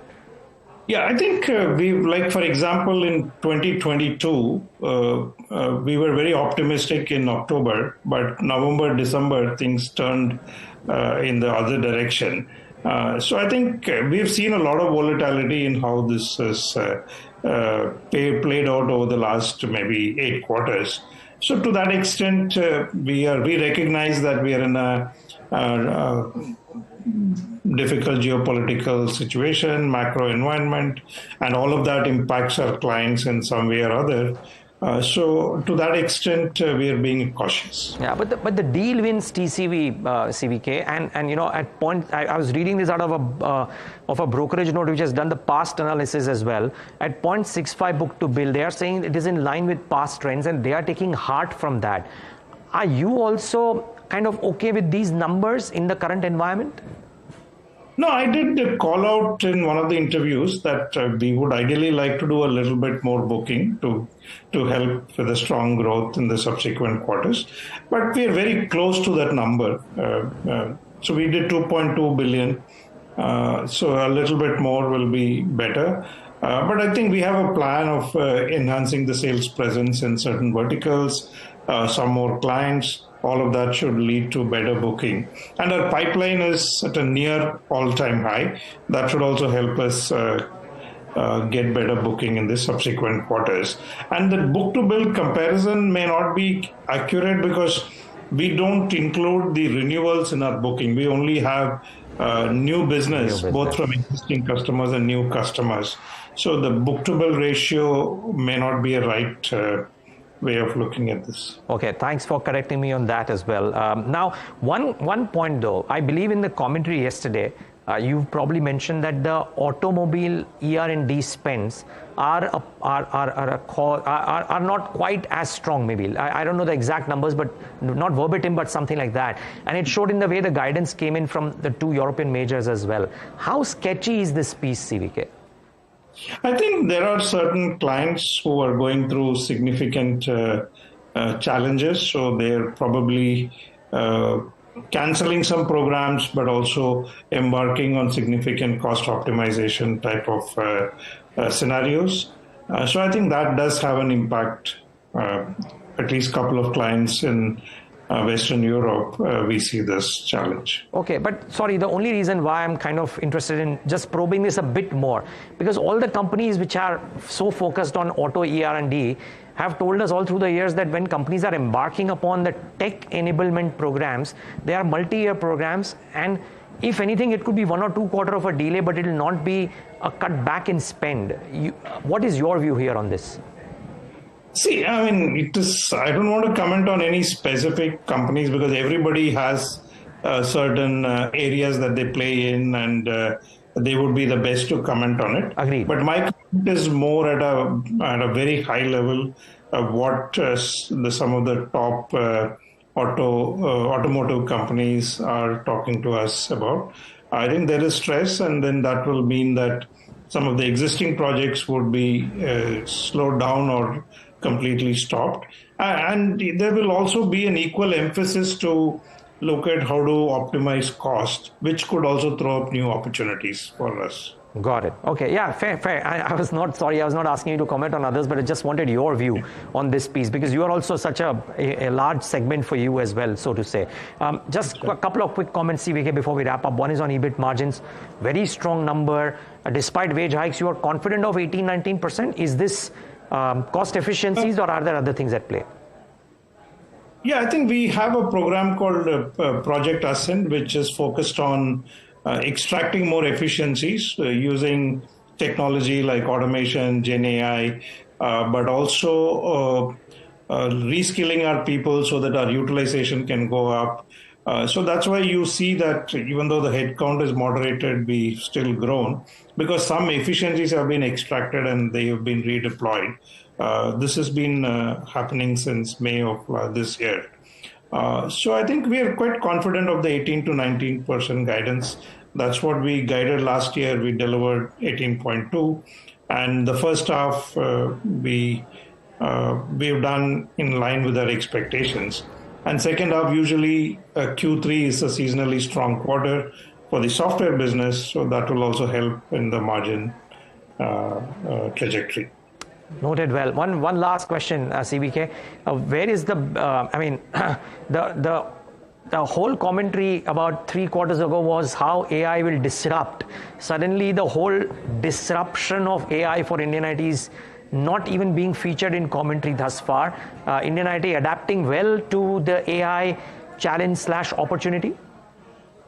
I cannot comment for everyone, but we are on the front foot. We are being much more proactive about talking about how services can be transformed using generative AI, and that's what the AI Force platform brings to the table.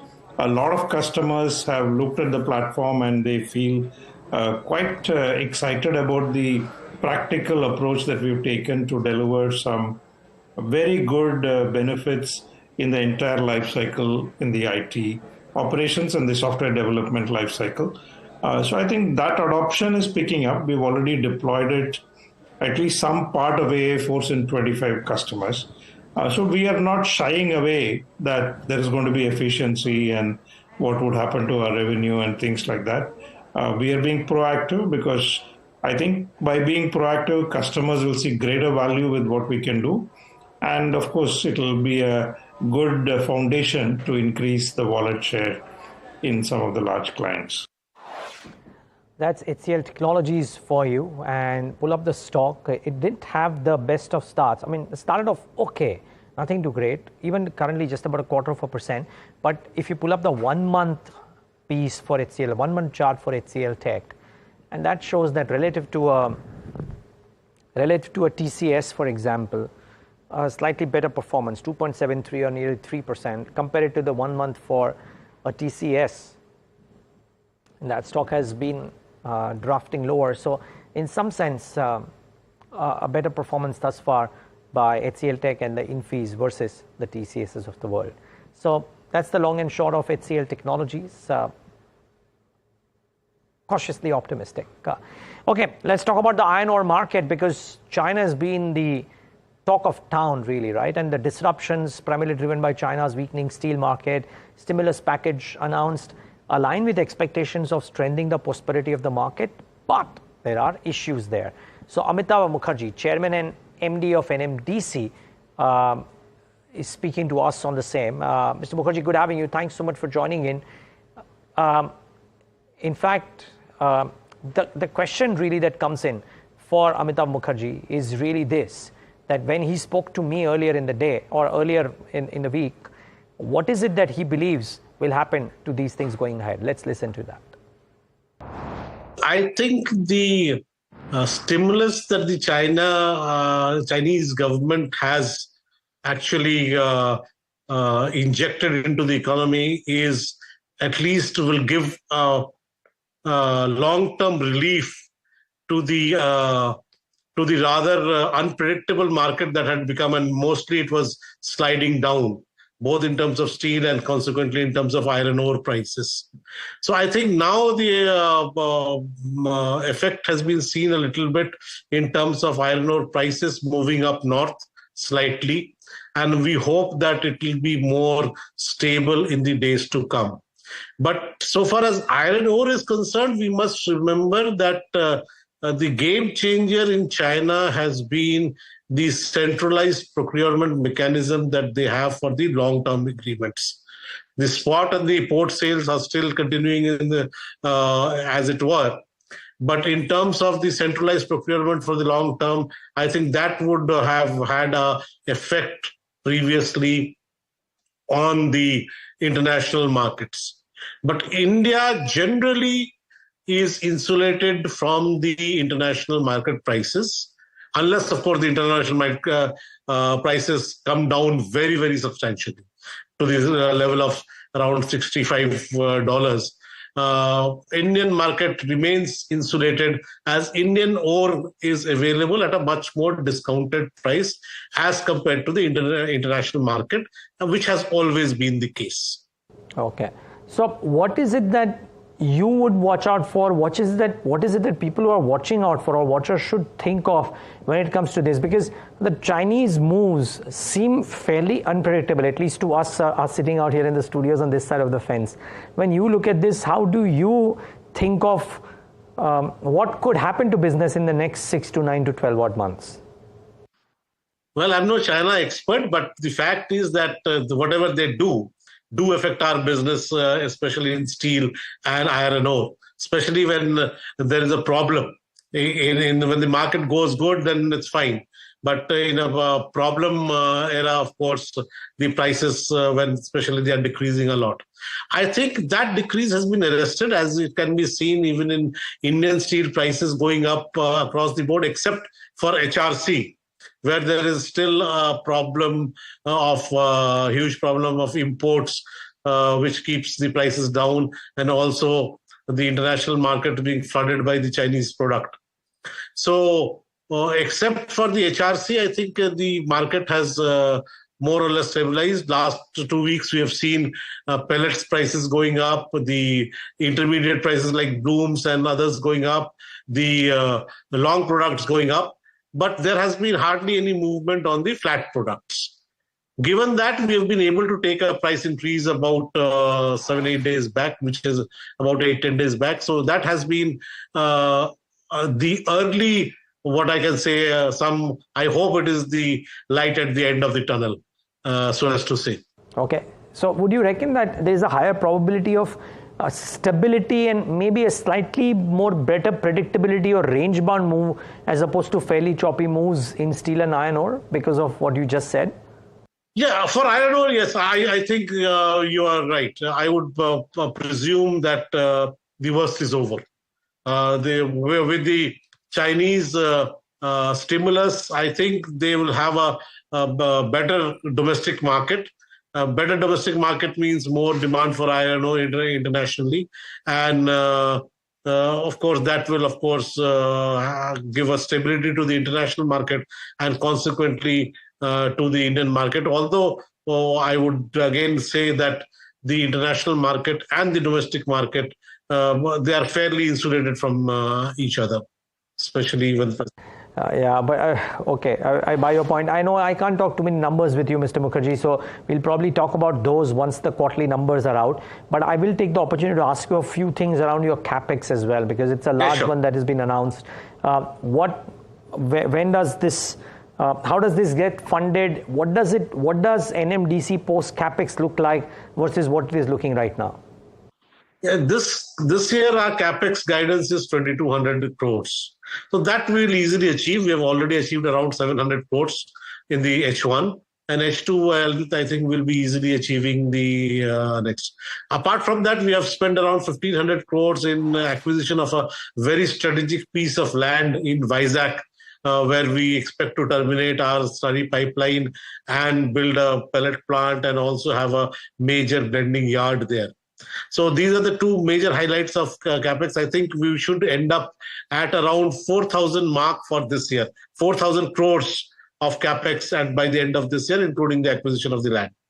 Next 5 years, we have a substantial capex plan.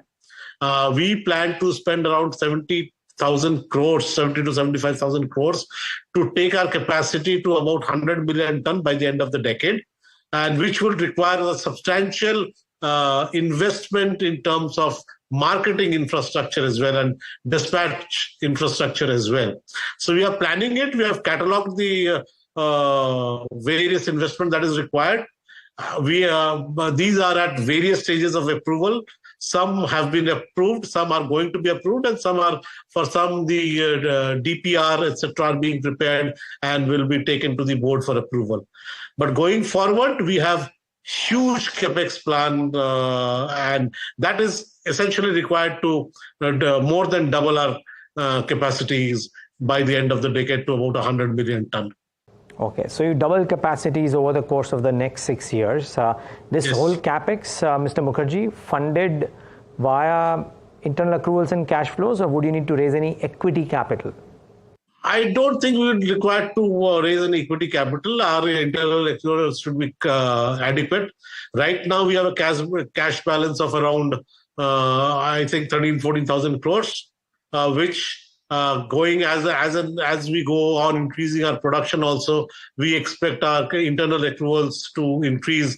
And we don't see any need to even, hopefully will not require to borrow also. We should be able to fund this through our internal accruals in the next 5 to 6 years. So what does this new capex do? I mean, one is you told me that the capacity doubles. So straight away prices being, I mean, ceteris paribus, the size of the company doubles. But that is only in revenue terms. When I looked at your numbers relative to what's happened in the past, over the last 10 years maybe, your operating margins are probably at the lowest level that they have been in the last 10 years too.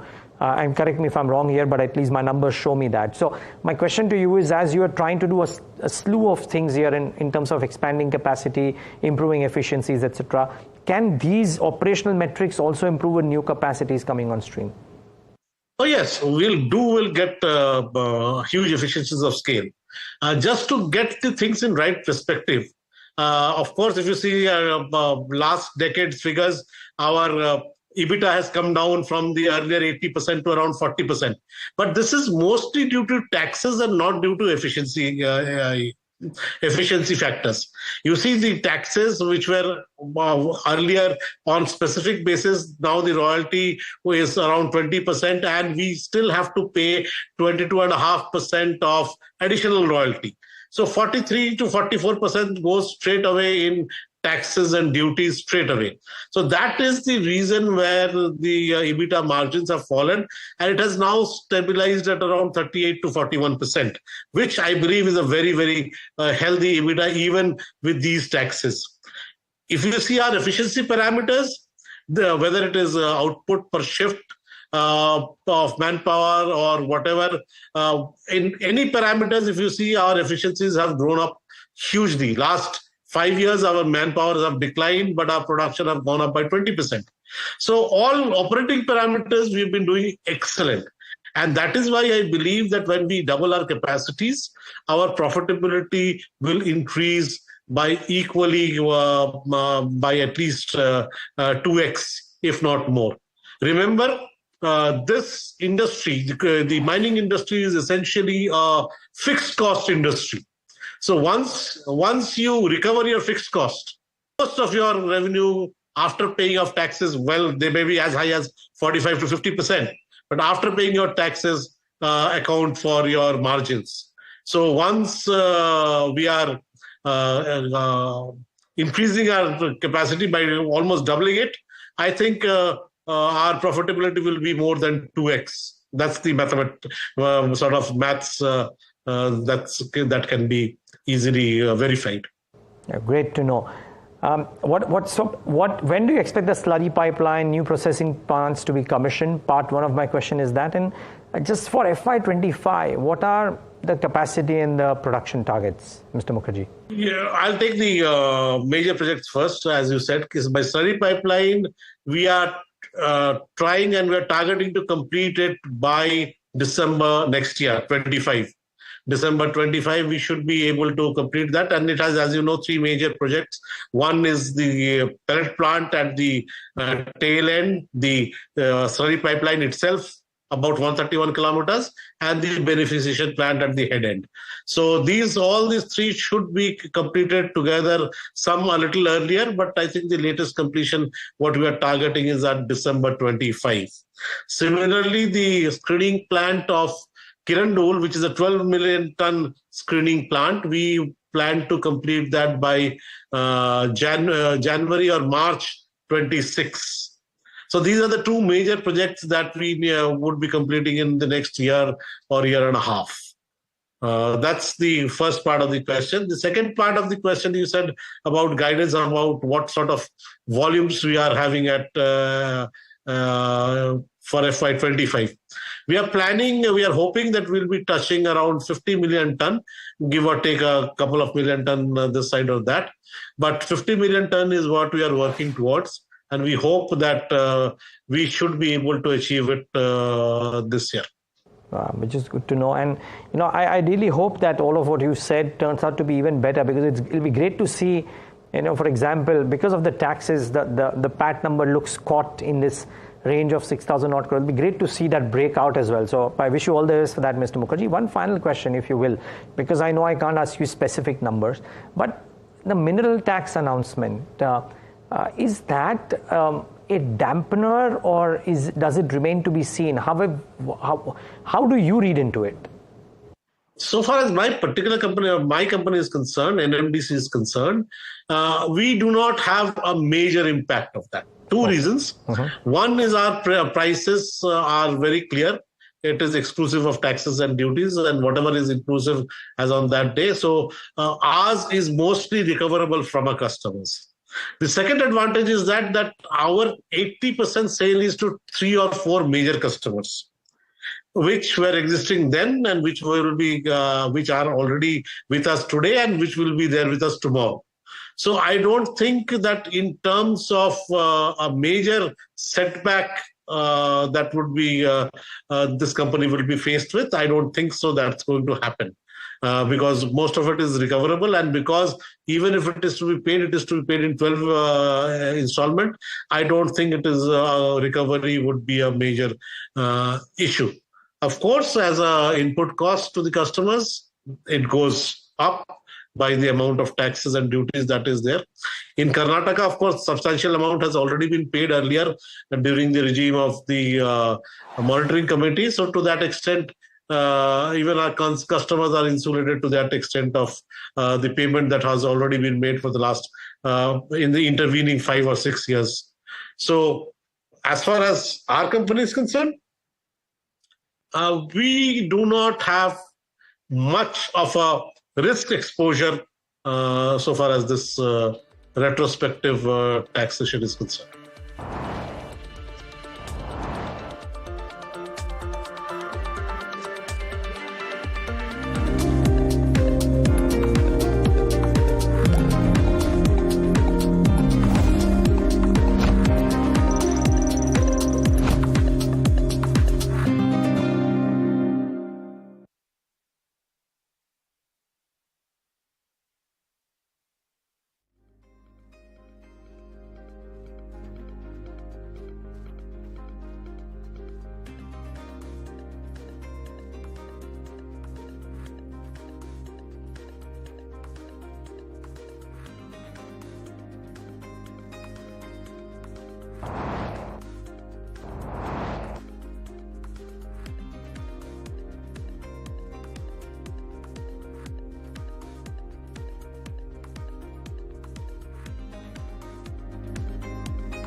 Thanks for tuning into Talking Point. I'm your host, Niraj Shah. And just minutes to go, or seconds to go rather, before Garuda Construction list. We'll just mark that for a moment before we get in our guest and try and talk about what is the key or key things to note in the markets currently. Remember, it is a 264 crore IPO, subscribed about 7.55 times on the final day. Bids led by retail about 10 times, non-institutional about 9 times as well. And as it lists at 105, that's about a 13% uptick on Garuda Construction. So that's it, the story of the new kid on the block. There is also a new kid in the subscription space. You can't call Hyundai a kid because it's such a mammoth company and so well established in the Indian landscape as well. But the Hyundai IPO opens today. And it's an important one too. Maybe we'll try and ask our guest today about what to do with autos as well, if not Hyundai specifically. But the case for a chat for Abhay Agarwal of Piper Serica today, the China recovery is on the cards, or at least seemingly on the cards. Will it weigh in on the Indian markets? What are the standout themes amidst muted Q2 expectations, especially for cement and energy? And will a soft US landing aid Indian IT? Considering that thus far from the commentary, we haven't quite seen the evidence of that. Would be lovely to see if Abhay Agarwal believes in this. He joins us right now on the show. Abhay, it's been a while. Thanks so much for joining in. I unfortunately missed such amazing celebrations of Mata Ki Chauki at your house, so I rue that fact, but I hope you're doing well. Yeah, thank you so much, Niraj. Yes, we did miss you, and hopefully, next time you'll be able to join. Most certainly. And again, very happy to be back on the show and talking to you. Yep, likewise. It's great having you, Abhay. Abhay, you've been amongst the few very vocal voices of the possibility of people making money in the Chinese markets, even if people make money in the Indian markets. But I think for you, it was not a case of either or, but just that you are more constructive on the momentum in China. Now that a fair degree of uptick has happened already, and we've seen some of the utterances from the Chinese officials about the extent of stimulus that they are wanting or willing to give. What is your sense of what happens next in the Chinese markets? And does it have any collateral impact on Indian markets? Yeah. So first of all, my views on the Chinese market reflating are not based on any special love for China or from the fact that, look, Indian flows will drop significantly if China reflates. I think as investors, we are always looking globally and thereby in India of mispriced opportunities that can consume a large amount of capital, because that's where the large institutional investors focus on. Now, China has been a start and stop market for many years now. In fact, if you go back from 93, I was seeing the data sometime back, and it's difficult to believe that there's a negative return if you look at from 93 to where China is right now, where Indian markets have gone up 13 times over the same time.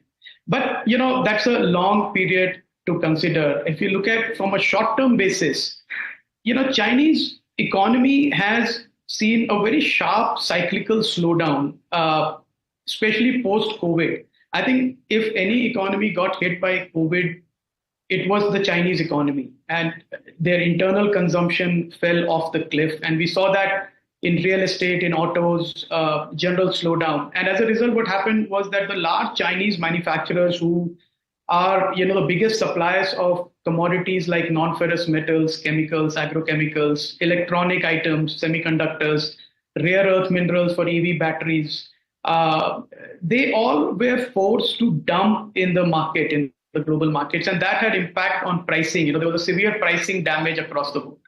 Now, as the Chinese government now has decided, clearly they have made that intent very clear and more announcements are expected. What will happen is that the Chinese economy, with that support, will start reflating, which means that, consumption will come back because the government is now hell-bent on putting money in the hands of consumers, making credit easily available for house buyers, auto buyers, anybody that wants to take credit to consume anything. So I think that is where China is headed. It's a very large economy. And I think when it starts consuming, there will be impacts of multitude on global markets, especially commodity consumers like India.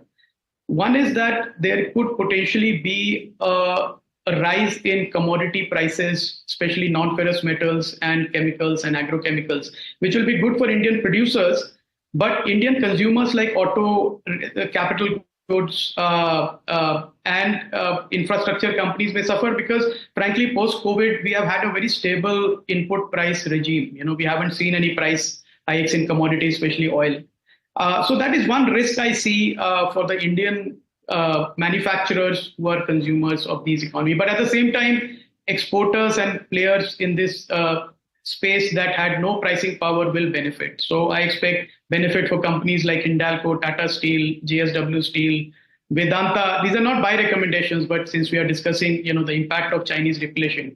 So I think that is the outcome. So again, another data point, 4 years ago, we saw India's weightage in MSCI Emerging Market Index was 8%, China was 46%. We thought it was a massive discrepancy, and that got filled in as Indian market went up. And now there was a point recently when Indian markets weightage in MSCI Emerging Market was higher by a point than Chinese market. And clearly that was an overshooting, of that weightage. But now I think it will go back to the mean. India will probably go back to around 20%. China will go back to about 35%. So you will see flows coming back into China. So yeah, that's the view on China. But I don't believe that Indian market will suffer because Chinese markets will go up. I think there is plenty of capital that is ready to go into both emerging markets.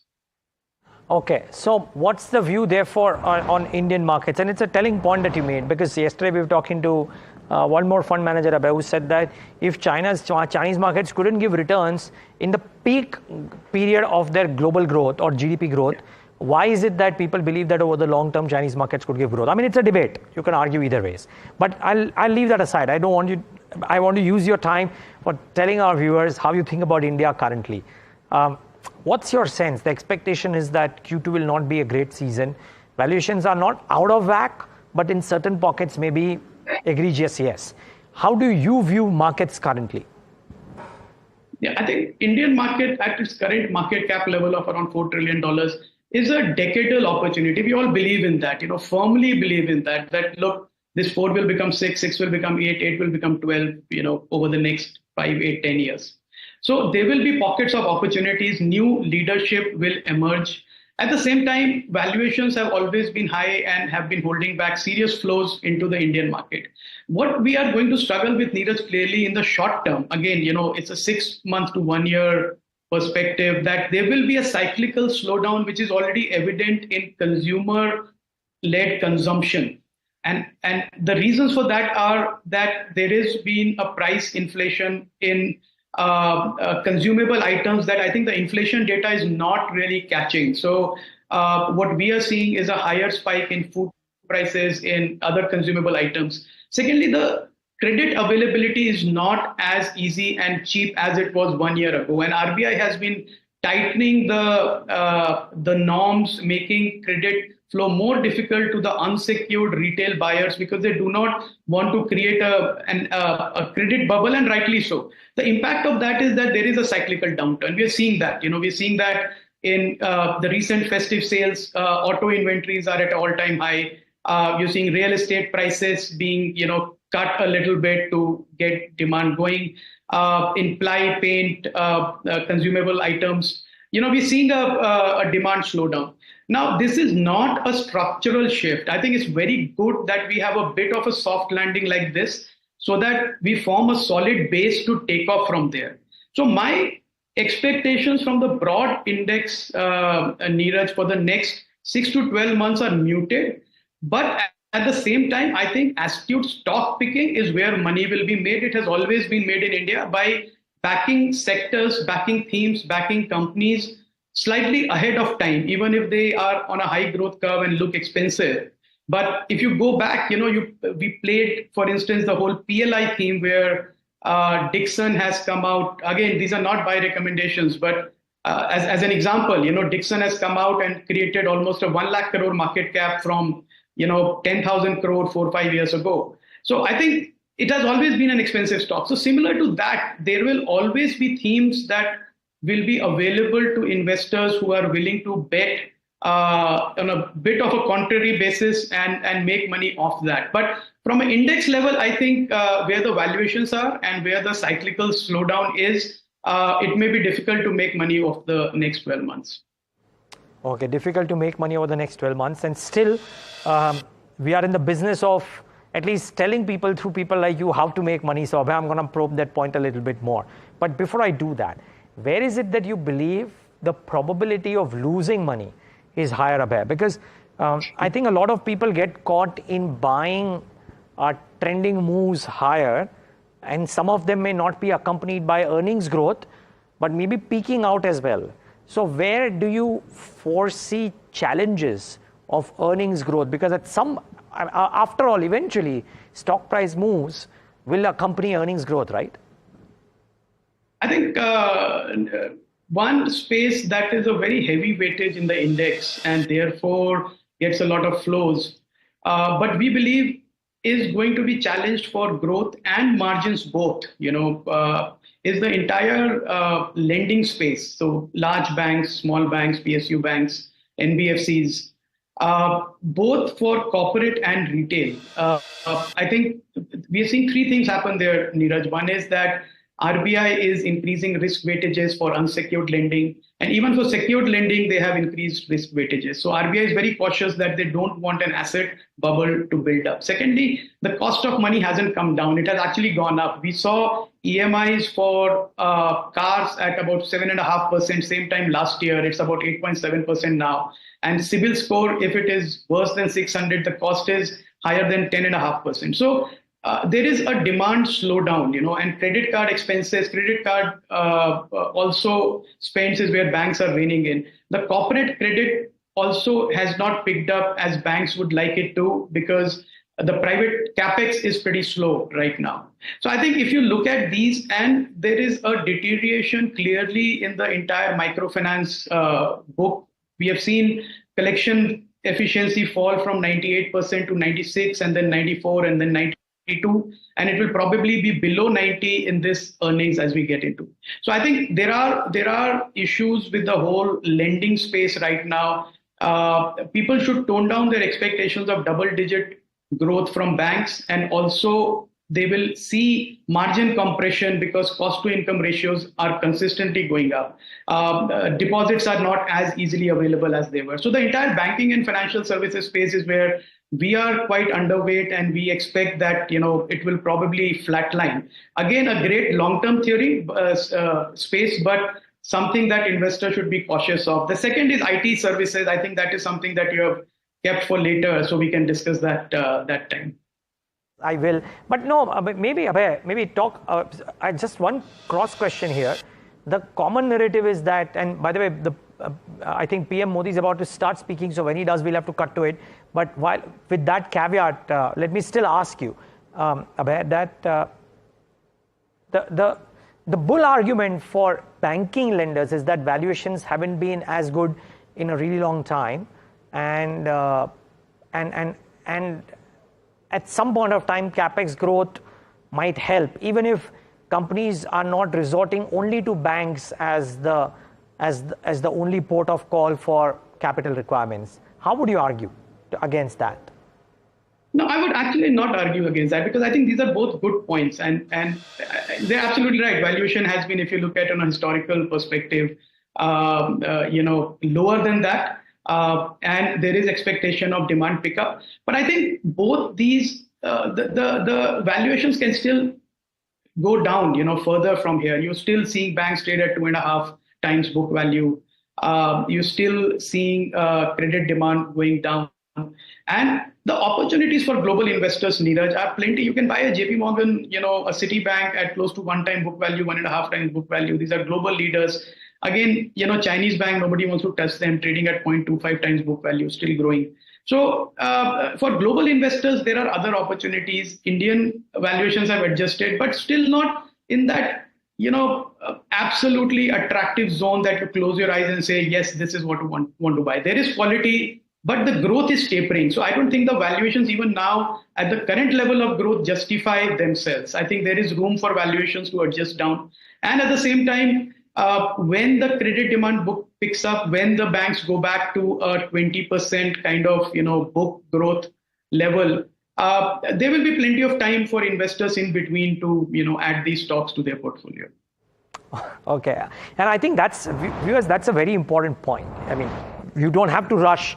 There might be better opportunities, better times to use your capital. So let's try and figure out from Abhay, in these difficult times, when such an important sector is probably going to be under a bit of cloud according to him, what is it that might actually make money? And then we'll talk about IT at the end. So Abhay, if banks are challenged, if you have maybe a mid-constructive or a not-so-constructive view on IT, where is it that you are constructive?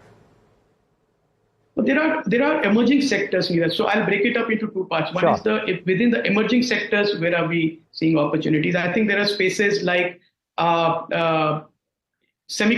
I think semiconductors will be a giant size theme in India. Unfortunately, very few companies to play them right now. But if you just Google, you'll find companies like CG Power trying to set up their OSAT manufacturing facilities. There are companies we are seeing that are getting into chip design space with government support for the first time. So I think the semiconductor space will be a big space. The second space we are looking at with a lot of interest right now, and there are already 3 listed opportunities, is the whole CDMO or contract manufacturing for Indian domestic market.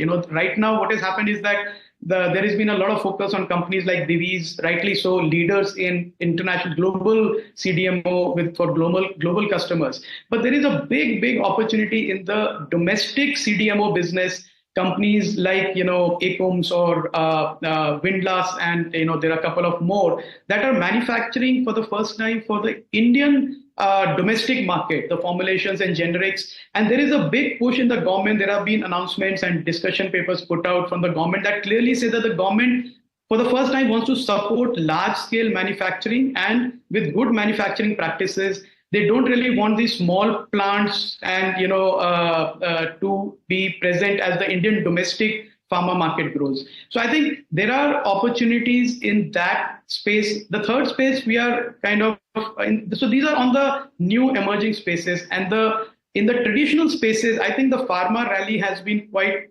astounding. People have missed it largely because nobody believed that the pharma companies will re-rate. But now we believe that there is still 5 years of clear runway ahead for the large cap Indian pharma companies like Divi's and Dr. Reddy's, because of the work that they have done over the last 5 years in cleaning up their operating practices and building a very strong pipeline of launches in the US market. So I think the pharma space is looking very attractive despite the recent run-up. Insurance is a space that we are very, very bullish on. Healthcare, health insurance, life insurance, non-life insurance. I think these are the 3 spaces, I think, which will continue to do well for next 5 to 10 years. And the third space that we are kind of contra bullish on, and it's not a popular theme, will probably not be a theme for some time, is a non-ferrous metal space, because I think these companies like Hindalco and Vedanta and Nalco, the entire basket, if you look at it, they have really become very efficient miners over the last 5 years when the commodity prices were depressed. And I think as the prices go up, there will be a phenomenal operating and financial leverage that these companies will benefit from, because they have very, very low debt balance sheet right now, at least most of them. So I think as the commodity prices go up, you will see a re-rating both in multiple valuation and also in terms of earnings growth. So I think these are the 3 or 4 spaces, Niraj, that we are seeing opportunities. Okay, interesting. Abhay, how do you play semiconductors though? Well, semiconductor, I think, as I said, Niraj, very few companies right now, but that opportunity space will increase. So as I said, CG Power has already announced its plans to set up a facility. Then there is Keynes that has started talking about it. And I think some of the other companies, we are seeing a lot of action in the startup space by the way, because when we invest through our startup fund, we are seeing companies that are benefiting from government support, and the whole Shakti architecture designed by the IIT Madras team that is available for Indian companies for free. to design their own semiconductor, the ASICs, for single design, and also now getting into FPGA and other spaces. So I think in the listed space, I would say there are few opportunities, but these opportunity space will grow because companies will identify that. So investors should keep an eye out on these for this opportunity. Okay. Sorry, Abhay, I missed that point when you mentioned it somehow, but good to get that clarity nevertheless, in case our viewers had missed it too. So some emerging themes, or in some cases some reinvented themes as well, all of which is something that Abhay Agarwal is looking at very closely. Abhay, can't not ask you about the madness surrounding capital marketplace, though some of it that died down in the recent past, but Bombay Stock Exchange is on a roll. Some of the brokerages have delivered very strong results as well. Any thoughts on this whole bucket of stocks? I mean, it could be an exchange, it could be a utility player, it could well be a brokerage or a wealth management firm. Niraj, I think where we are, I don't see a risk of earning growth reduction in these spaces. And the reason for that is that India will be a very vibrant capital market for next decade. And the leadership positions across the board have already been created in this capital market infrastructure companies, as we can call them. So exchanges, there are only two, BSE, NSE. In commodity exchanges, it's only MCX. If you look at depositories, it's only CDSL and NSDL. If you look at registrars, it's only CAMS and KFinTech. So, and in brokerages, if you see discount brokerages, it's largely Angel One, which is listed. There is no other listed company of the same size and scale there. So once the industries are in the high growth space, high growth zone, and leadership positions are already consolidated to a level that there is very difficult for new entrants to come in some of these businesses. I think the outcome is that valuation multiples will also stay high in line with the earnings growth. So Niraj, I think for next couple of years, as the capital markets improve, there will be new listings. The market cap goes from $4 trillion to $6 trillion. These companies will continue to make money. At some quarters, you may see results not as good. But I think the only risk for investors here is overpaying for some of these companies. But the risk that earnings growth will slow down is not there. So the only thing you have to worry about is, look, am I getting too late into this play? If I come in with this valuation, how much return will I make over a 5-year view perspective? That's the only risk I see. Other than that, I don't see a risk of earning downturn in any of these companies. Got it. Viewers, I want to draw your attention to this. Indian IT services revenue growth. And there's a chart here which shows how there's a very strong correlation with the US IIP. And this is the top 5 USD revenue growth companies. So all the top 5 have been accounted for. And you can see that there's a bit of a lag in the recent past, right? And the question, therefore, that comes to mind is, will a US soft landing really result in some positivity for Indian IT, or is it more a case of hope? Or will it actually be very diversified and different for different companies? Now, Abhay, we have a couple of minutes before we wrap up the show. Would love your thoughts here on this. Niraj, we have been tracking this and talking about this for almost a year now, and I don't think anything has changed. I think the Indian companies are still too dependent on the US markets. We are not, even if the US market comes back, I don't think the pricing model that worked earlier, which was a fixed cross pricing that worked in the favor of services model that Indian companies have created, which is largely time and material based. I think that whole model is now passé. It's not something that the customers are used to anymore because they want to pay a fixed price for projects. So the problem for Indian IT companies is not just a slowdown in the US market. It's also how do they reorient their business model to go from time and material pricing to fixed cost pricing and then compete with startups in the US, companies like Snowflake and all, which have scaled up doing product-based pricing. So I think the challenges for Indian companies are far and many that they have to deal with, both in the short term and in the medium term. So I wouldn't believe that just if the US market demand also comes back, the Indian companies will suddenly see a double-digit growth. You look at even the current guidance is like, anemic 1%, 2%, 3%, 3.5% growth in top line. I mean, I don't find that attractive at all as an equity investor.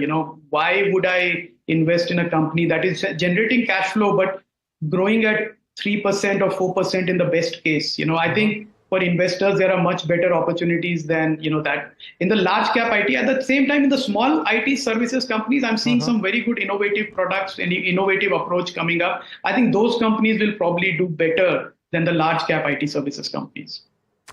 So helpful, this conversation. Abhay Agarwal, take a moment to thank you for joining in today and giving us your thoughts. Really appreciate your time. Thank you so much, Niraj. I'm glad to be on the show. Yep, the feeling was mutual and more so on our side. But with that, it's a wrap on this leg of Talking Point. Thanks so much for tuning in.